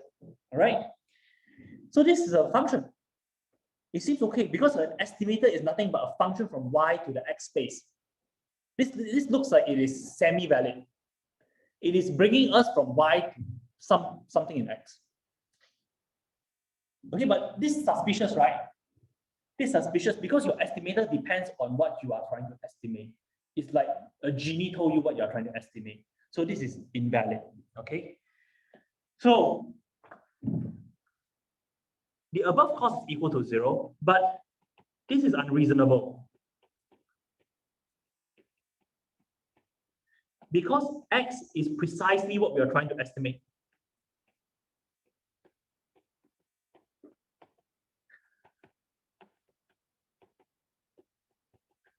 Okay, so it makes sense for us to define something. All right, so we cannot have that our estimator has some side information of what we are trying to estimate. If our estimator x hat y already knows what is little x, the non-random x, then it might as well just spit out the non-random x for every y that it sees. It can ignore the observation, right? It can ignore the observation, so we don't have to look at the observation. So this seems to be ridiculous. Definition. An estimator. What is an estimator? An estimator is something that brings us from the y space to the x space. Okay. So all these things may be in R or RD or whatever, or some subset of R or RD, but never mind. Okay. An estimator is this, and I'm creating all this notation, script y and script x on the fly. Script y is the set of y's that our observations live in. Script x is a set of all x such that our parameter lives in. Okay, an estimator is valid. All right, if it does not depend on the parameters estimated. So clearly, the above estimator is not valid. Okay, so we cannot use it because it's not valid. Okay, so our job now is to design some valid estimators and to assess the performance of valid estimators. Now, every estimator would have something called the bias and the variance. Okay, and that's what we're going to define next. Very important concepts in estimation theory and in model selection in machine learning, if you wish. We talk about bias variance all the time. Okay, so now we will restrict ourselves to valid estimators, and we will talk about the bias and error covariance. And error covariance. So in the scalar case, it's just bias variance trade-off. Okay, so this is what we will discuss for about 10 minutes, and here is it. So we are given an estimator. Then there are two important properties of the estimator that we can consider. So an estimator is a function that goes from here to there. So we can define the error as E of y, which is equal to x hat y minus x. Okay, so this is the random variable that we observe. Y is a random variable that we observe. Then this is our guess of x, which is a random variable because y is a random variable. Okay, so in the notes, I also write this as capital X minus x. Capital X hat minus x. So y is a random variable. An estimator is nothing but a function that brings us from the y space to the x space. So we are going to plug in a y, and we are going to get this estimate, which is a random variable. Okay, so this is called the error. All right, and we can talk about the bias, the definition of bias. Okay, the bias is denoted by bx hat of x, which is nothing but the expectation value of E of y, which is equal to expectation value of x hat y minus x. Okay, the expectation here is with respect always to y parameterized by x. All the expectations are y parameterized by x. Okay, so that is nothing but a bias. So on average, how far are you away from the ground truth? This is the ground truth. This is how, on average, how far you are away from the ground truth. The smaller the bias, the better. Okay, but bias is not the end of the story. Okay, there is the error covariance as well, or just call it the covariance. Okay, so what is the error covariance? It is nothing, we denote it by lambda e. Okay, this is the error is e. E is a vector. Lambda e of x is, okay, you have a certain estimator, right? You have a certain estimator. You want your estimator to output the same thing most of the time. You don't want it to fluctuate too much. Okay, so let me just write down this and I'll draw a picture. So this is nothing but the variance or the covariance E of y minus its expectation, which is the bias. Okay, E of y minus the bias transpose. Okay, so the expectation of the error is the bias. So you are taking this random variable minus the bias, this random variable minus the bias. So this is a direct generalization of the variance of x is equal to the expected value of x minus expected value of x quantity squared. A direct generalization, this is the x, this is the expected value of x. Right? Direct generalization. Okay. So intuitively, what do bias and error covariance mean? Now, here you have a dartboard. You are throwing darts here. Okay. So you want to aim for the bull's eye here. You want to aim the bull's eye. Okay. So now you have several scenarios.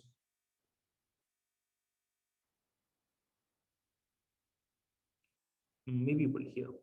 And you have one more scenario here. Okay. So now you as the estimator, you want to aim the bull's eye, which is the purple part. Okay. Now, what the estimator that you have designed is the following. Okay. So this one on average has low bias because it kind of surrounds the ground truth, but it has high variance because it's kind of spread out. Let's make it more spread out. Okay, so this is pretty good, but you hope that most of the time you concentrate at the ground truth. Okay, so another situation is high bias, low variance, which is also not good. So you have concentration around here. So very low variance, they don't, I'm trying to make them stick together, okay? So this is low variance and what is this? High bias. You are very far away from the target, which is also very bad. Okay, so obviously we want the scenario where we have low variance, low bias, and low variance. So we are at the target and it's not spread out. What is the worst is high bias and high variance. So we are all over the place and we are spread out here, even out of the dartboard. Right? So this is the meaning of bias and variance. Okay, so low bias means that we are generally on average, as you can see here, on average we are surrounding the what is this? The bull's eye on average. If you average all these blue points, then you get to this point, right? Okay, assuming my drawing is good, right? But in this case here, we have very high bias because we are very far away from the bull's eye on average. Okay, and we are concentrated around a sweet spot there, a particular spot, but this is very bad, low variance. Okay, so if you look at the definition of bias here, you see there's the average of the estimate minus the ground truth. So here, look at the average of the estimate minus the ground truth is pretty close to 0. Okay, and the rest you can just use your imagination. So this is the meaning of bias variance. Okay, this picture is all over the internet. I didn't make this up. Okay, so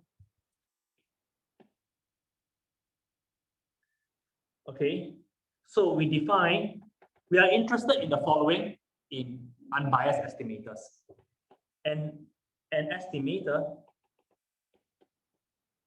x hat bringing us from the space y to the space x for a non-random or deterministic parameter x is said to be unbiased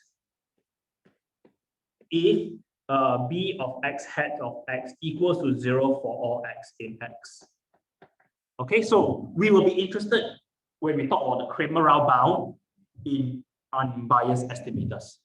Okay, so this is unbiased. So this looks like it's unbiased. This looks like it's unbiased, right? So this is what we care about.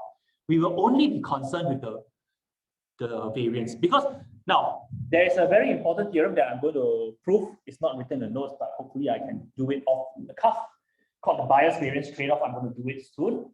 That says that the MSE is the sum of the variance plus the squared bias. So if we there are two contributions to the mean squared error. There are two contributions to the mean squared error, and if we keep the bias at 0, then the mean squared error is controlled by the variance. Okay, so one simple exercise, let's just call it a remark, is the following. Okay, before I do the bias variance thing. So this is the error covariance. The error covariance is equal to the covariance of the estimate.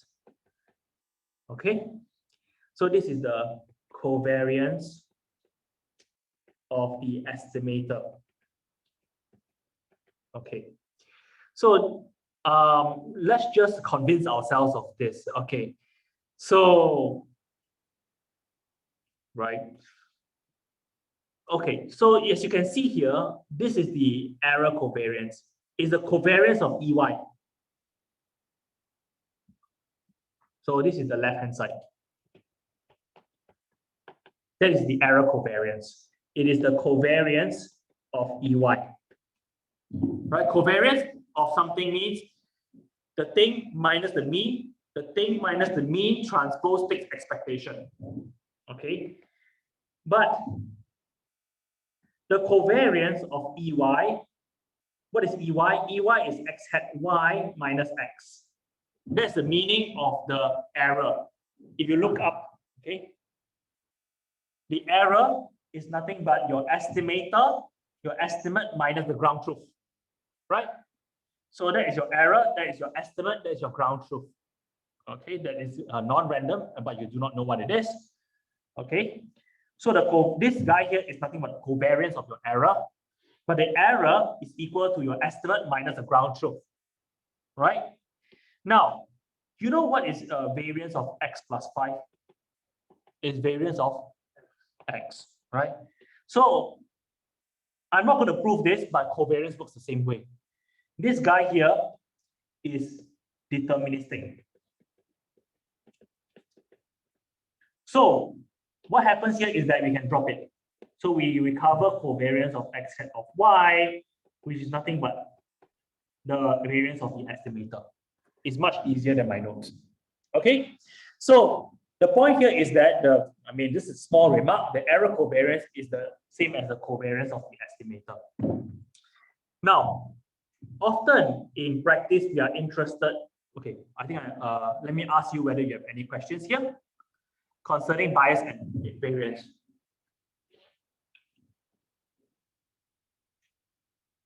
Any questions from the people in Zoom? You like my picture? My picture is beautiful, right? It illustrates bias and variance, right? Actually, this picture should go here. That is more beautiful. Okay, so we are interested in the variance. Most of the time, I will only focus on the scalar case. Okay, but we can keep it general for now. Now, here is a small little, what would we call it, proposition if you wish. Okay, so we are interested often in the mean squared error, which is the expected value of E of y, mean squared error, E of y transpose. Okay, so this can be decomposed into two parts. So this is the mean squared error. It's basically a matrix, and it can be decomposed into the error covariance part plus the bias part transpose. Okay. So the proof of this, I'm not sure whether I want to do. This sort of thing you can find in many sort of references. This is called the variance or the covariance. This is called the squared bias. This basically saying that the mean squared error can be decomposed into these two parts. And for the rest of our discussion, we will be focusing on the case where the bias is 0. We are going to be focusing on unbiased estimators. So we will mainly be concerned with the variance, which is equal to the mean squared error. Okay, I think I don't want to prove this. It's a matter of bookkeeping. Okay, because we won't be using this one too much, right? So this is just a proposition exercise for you to plug into all these definitions and to figure this out. Okay. So we have talked about valid estimators. Valid estimators are those that do not depend on what you do not know. Okay? The valid estimators are those functions x hat that do not depend on the non-random parameter that you do not know at the very beginning. We have talked about bias and unbiased estimators. Those are estimators for which the bias is equal to 0 for all x's. Okay? So definition, an admissible estimator, is one that is valid and unbiased. Okay, hopefully this is a simple enough definition. A valid admissible estimator is one that is valid and unbiased, and we denote the set of admissible estimators as the following: valid and b of x hat x equals to 0 for all x. So the second clause here means unbiasedness. All these are scalar now. Scalar. Okay, simple. So we'll be interested in this family of estimators called admissible, right? So in particular, actually validness is not so serious, all right? Valid is only, I mean, you expect all your estimators to be valid, all right? But there are many estimators that are biased, all right? But we are restricting ourselves to unbiased estimators. Then it makes sense to talk about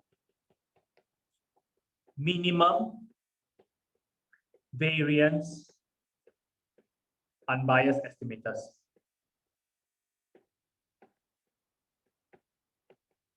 Or MVUE. Okay, so what is this? That is an estimator XMVU dot that is equal to the argmin of argmin over all x hat in A of x for all x. Okay, so what am I doing here? This is a bit hairy already. So now I'm searching over the entire class of admissible estimators, those valid and unbiased, essentially unbiased. I'm restricting myself to the family of unbiased estimators. And I'm looking for the one that has the smallest variance for all x.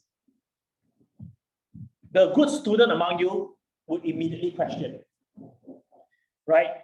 This for all x here. What does it even mean? Okay, so here it necessitates drawing a picture. Okay, so this is x, and this is lambda x hat of x.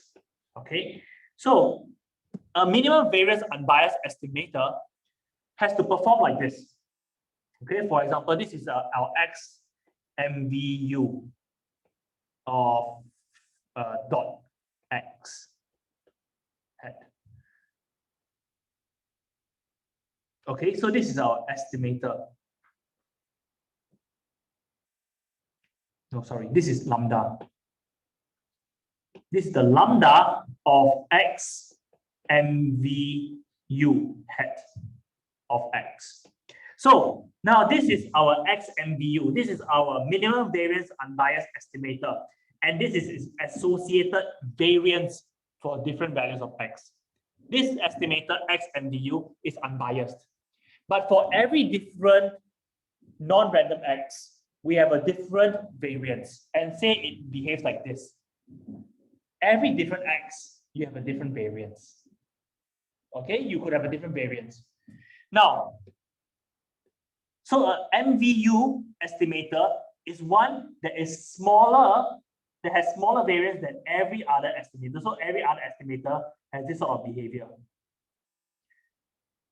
Okay, so this is lambda x hat 1x. This is say lambda x hat 2x, and so on and so forth. So you have a estimator x MVU that over all possible values of x has the smallest variance. Now, minimum variance unbiased estimators did not exist. So you could have a picture like this, like what I drew here in the notes. Okay. So you could have, this is lambda x hat of x. You could have the situation that you only have 3 estimators in the world. One of them is like this, and one of them is like this, and another one is horrible. This is a horrible estimator. Lambda x1 hat x. You have, this is a reasonable estimator. Lambda x2 hat x. And this is another reasonable estimator, but it's just not uniformly good. So an MVU estimator is one that is uniformly good over all possible choices of the non-random parameter. So this definition here requires some careful reading. You are optimizing over all unbiased estimators okay, that have the minimum variance throughout all possible values of x. So an MVU estimator did not exist. Okay, for example, in this second scenario. Okay. There's no way to combine the rest. Yeah, there's no way. There's no way to combine because these are just functions. All right. There's no way to combine them. You cannot. I mean, maybe you can do something like you can create this. I'm not sure, but I don't think you can do that because this function x hat, this particular estimator, all right, this particular estimator has this particular behavior for all x. Okay, so why can't we combine? It is fine. No. Why can't we combine? Oh, suppose, very, very good question. Now it makes me think. Huh? I teach a new thing, I always learn something with this sort of question. Okay, why can't we do time sharing? This is what information theory is called, time sharing. Half the time, or not half the time, but over here, we use this estimator. Over there, we use that estimator. Very good question. I know the answer. Do people here know the answer? So I'm going to use, so let's call this the X a Zhang Shaoshi estimator. Okay. And this estimator is two estimators, X hat 2, X hat 3, when say this X0. X is bigger than, say, smaller than.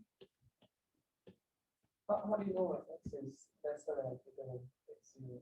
Huh? How do you know when x is? No, I'm trying to create an estimator called X hat ZSS.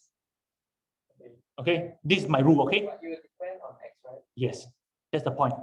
So when X is bigger than X0, I can create this estimator. But what's wrong with this estimator? It is not, yes, it is not admissible because it is not valid. Because this estimator depends on X, right? So it is not an admissible or it is not a valid estimator anymore. So then because there's some weak dependence on X, the dependence on X is very weak. It's not like, oh, I declare X, but nevertheless, I'm cheating, right? I'm looking at the answer. So this is not a valid estimator. It's also not obvious how to like say if you want to make a new valid estimator, it's not obvious whether you can like multiply or add or you live with what you have. That's why you only have these estimators, lambda, x1 hat, x2 hat, x2 hat, and x3 hat. And it must none of these x1, xi hats can depend on the underlying unknown parameter x. Otherwise, you are invalid. Okay. Can I just get an estimate of x with the x3 or x2 and have some insights about which side it lays? You can create this. Very hard to answer this question, as you know. I don't know. But if you can make that estimator valid, sure. So essentially, you train the estimator. Yeah, but okay. The fact I want to write down is that, okay, remark.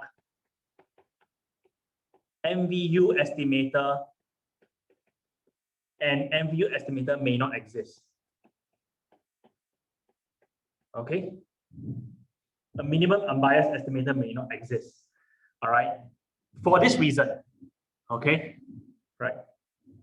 yeah, but when you change your x hat, right? Like you're changing the entire distribution for the lambda, right? Yep. For variance. So you can't just like do any addition or multiplication. Yeah, that's why MVU estimator may not exist. Yeah. Okay. So now we will restrict ourselves to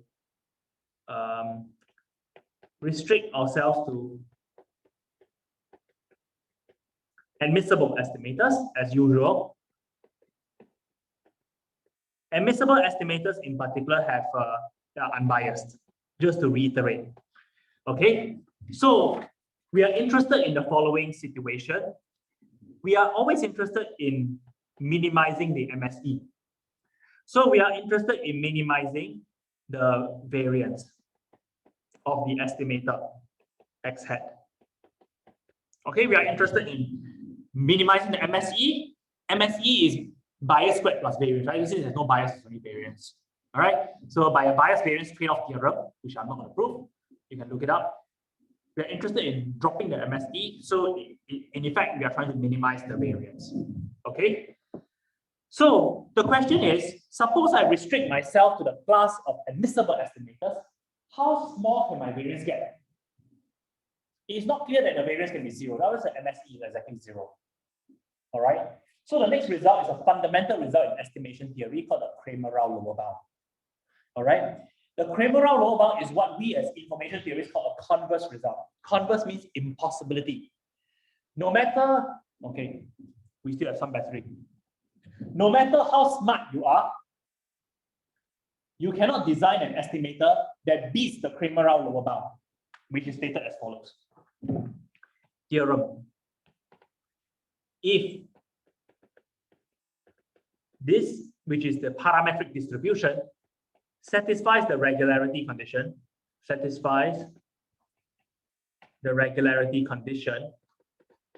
given by expected value d by dx of log fy, yx equals to 0. And I'll tell you why the regularity condition is not ridiculous. Okay, I'll comment on this later on. Then, for any x hat admissible, right? Then the variance of x hat, everything's scalar now. This is variance over x hat y. So here, the variance or the expectation is taken with respect to y parameterized by x. Okay, it cannot be too small. It must be at least 1 over jy of x, where jy of x is known as the Fisher information. This is equal to expected value of d by dx log fy yx squared is the Fisher information, in y about x. Okay, so this is usually not infinity. So it says this is usually positive. Fisher information is always non-negative because it's the square of something. All right, and most of the time it is positive. So it says that if your fy satisfies the reasonable regularity condition, then your MSE or your variance of the estimator must be at least something. You cannot be 0. And it must be how much? No matter how smart you are in designing your estimator x hat, it must be this much. Okay, and this is positive. Now, I want to give you some intuition about this result. Okay, before we actually prove it and we do some examples with it. I want to provide you with some intuition. First thing is, what is this? Okay, now suppose we can swap the linear operators expectation and differentiation. Okay, remark concerning star. So let's say we have this condition here. Okay, and let's do the following. Okay, let's say we can differentiate this. Okay, so we have 1 over fy, you're differentiating the log, right? You're differentiating the log d by dx of fy yx. Okay, actually, to be really careful here, you need to be capital. It needs to be capital Y. Okay, so I'm differentiating a log. When you differentiate a log, you put it below, and what do? You have to differentiate the thing, right? So this is called the chain rule, if you wish. So now, what is the meaning of expectation? You are integrating with respect to fy yx of this guy here. This guy here puts inside. So you have 1 over Fy, Yx, d by dx of Fy, Yx, dy. So the meaning of expectation here is we are averaging over this guy here. Understand? Okay. Now, say we can cancel. Okay, what are we left with? We are left with integral derivative. So now the derivative can go outside if you can swap the integral and the derivative. So that's the regularity condition. Fy, Yx, dx. What is the integral? Priscilla, what's the integral? Oh, thank you very much. So I'm okay. What's the integral? 1. So what's the derivative? 1, 0. So assuming we can do all this swapping, all right? What swapping did I do? Assuming you can do this cancelling first, and assuming we can swap the integral with the derivative, then we are left with the derivative of 1, which is equal to 0. And so this regularity condition star is satisfied. This is the condition for the Kramer-Rao bound. This is not always satisfied. Okay, when you cannot do this swapping of the integral and the derivative operator, you need some things here. Okay, but let's assume that you can do this, and in particular, let's collapse all the assumptions into the fact that we can do this. Collapse everything into here. Okay, then we have that the estimator, any estimator, no matter how smart you are, must have a variance of at least this much. Okay, the inverse of the Fisher information. Now, I'm not going to prove this right now. I want to show you some intuition first. Okay, intuition. So this is the crux. Okay, why is this the way it is? Is this believable? Before we try to prove anything, we try to understand why this is the way it is. Why? Is this believable?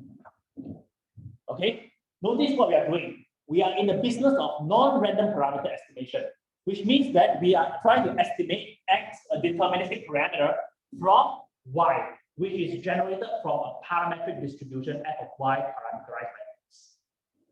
Now, I'm saying that no matter how smart you are, every estimator that is unbiased that you design must have a variance of at least this much. Okay, is this believable? And how do we try to understand the jy of X? Why? Okay, before we try to understand why jy of X, why is this the case? I need one more little result. Okay, so jy of X is the Fisher information that is the following.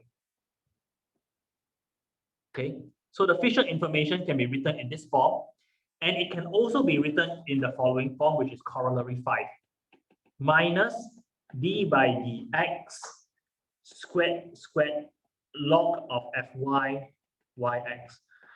Wow, you see, this is incredible and unbelievable.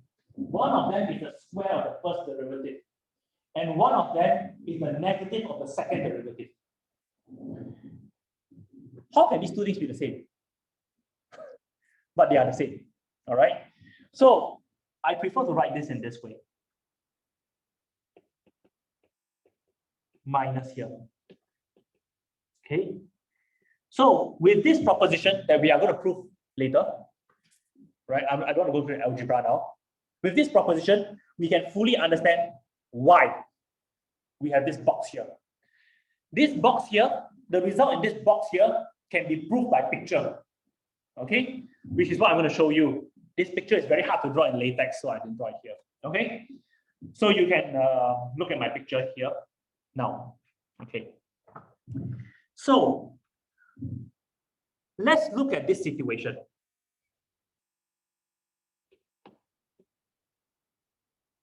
Let's consider two different scenarios. Okay.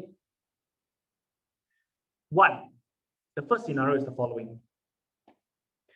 Now I have f of y, yx, and x here. This is not, I'm not drawing the density, okay? I'm drawing for a fixed y, how the density is a function of the parameter x. This is very bizarre. I'm not plotting against y. This is not a typo. Suppose we have the situation that we are very picky. Picky. Okay, so for a fixed y, this is supposed to be very small variance, okay? A very small peak, very picky. So is it easy to estimate x versus, okay, this won't render so well if I store in PDF. I need to move this down. Otherwise, it's very ugly. Okay, so now over here, fy, yx, the alternative. Which scenario is easier to estimate x? So this on the right hand side is not picky, okay? Which one is easier to estimate x to within epsilon precision? The left side, right? Because we have the confidence interval is smaller. The confidence width is smaller. So here, the point is that this is highly likely that x is in this range, right? It's highly likely that x is in this range. And here, it is harder to pinpoint x. It's because x is so spread out, so it's very difficult to pinpoint x, right? I'm just giving intuition. So if you look at the second representation of the Fisher information, you are taking the second derivative of the log of this. So now let's plot the log. Okay. With the log will have the same shape. The log is monotonic, right? So I can also do log here. Okay, but log may be negative, so I'm not going to do it. Okay. So what I'm going to plot next is the following. Okay, so now I'm going to plot the log of f of y of yx. So it will have the same shape, but it can be negative. This is very picky, and this is more spread out. Right? I'm plotting the log of f of y, yx here. This x is x. Okay. Now, what does the operator minus d squared by dx squared do? Okay. This measures, if you recall, curvature, how curved something is. Now, here, this has high curvature, right? High curvature, very curved, because very picky. High curvature. And here we have low curvature. Right? This is not picky, like very flat, very hard to pinpoint. Okay, so what will be the Fisher information? The Fisher information, what is the Fisher information? In the second representation, the Fisher information is the average curvature. All right, so here the Fisher information will be large over on this side.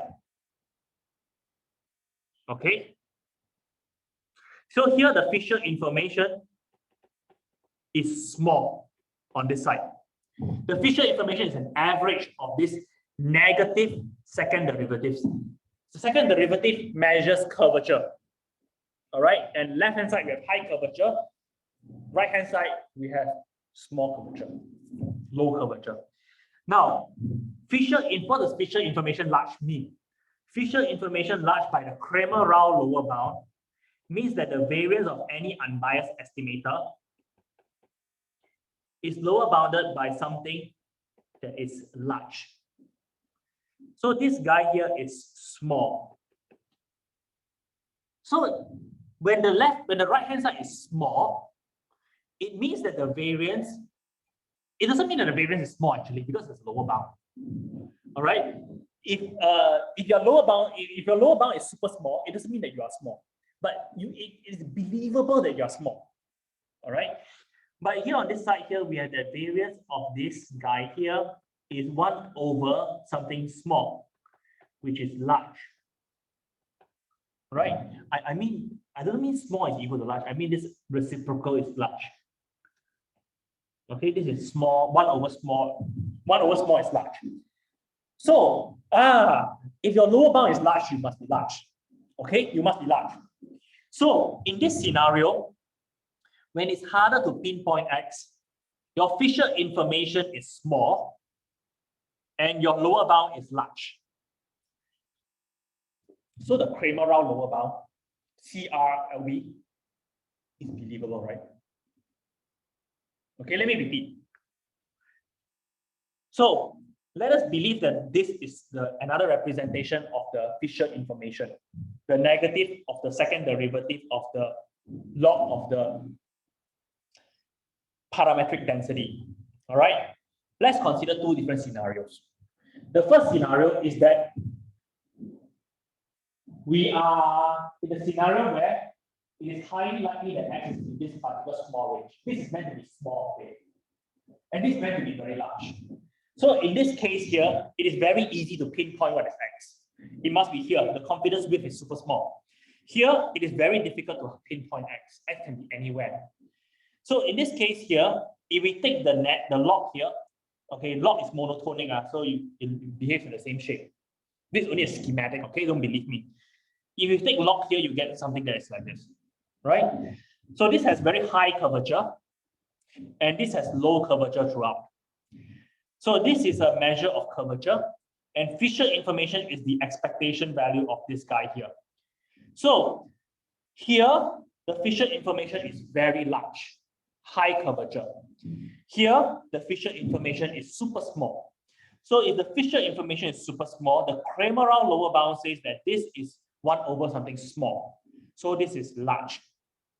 Okay?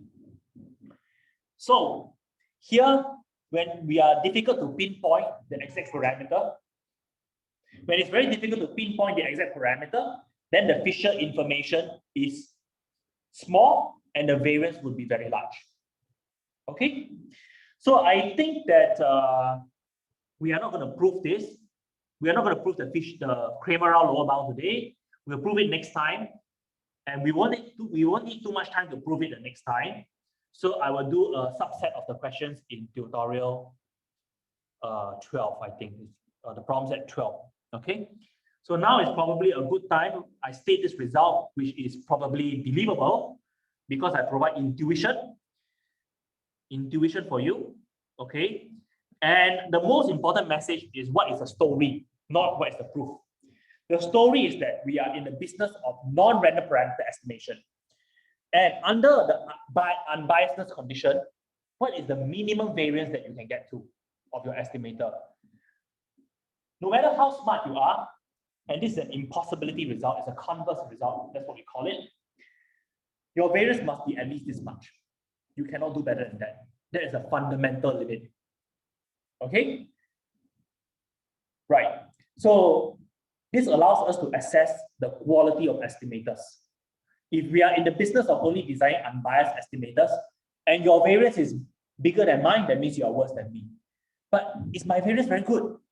We don't know until I compare my variance to the Kramer-Rao lower bound.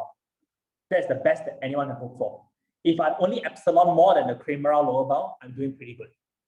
Okay? So that's where I want to stop today. I think the proof is not so important and it's very simple. It's a matter of the Cauchy-Schwarz inequality. We will talk about that next time and we'll do more examples next time. Okay? But you need to understand what is the meaning of the theorem. No, the proof is not so important. And I think with everything that I said today, you can do all the problems in the last tutorial because that does not require you to know the proof of the Kramer-Rao bound. Okay, but I think this is a good time to stop. And you are welcome to ask me questions. Anytime. We will also have office hours next week we will have office hours until the exam. Okay, once a week, twice a week is fine. Okay, thank you very much and have a very, very good weekend. And what is my final announcement to the Zoom people and the people here? Fill out the student feedback form. Thank you very much. See you. This part here is not in my, this beautiful drawing here is not in my notes is very hard to draw. So I will just upload this. Okay. Okay. Bye. Bye-bye, people.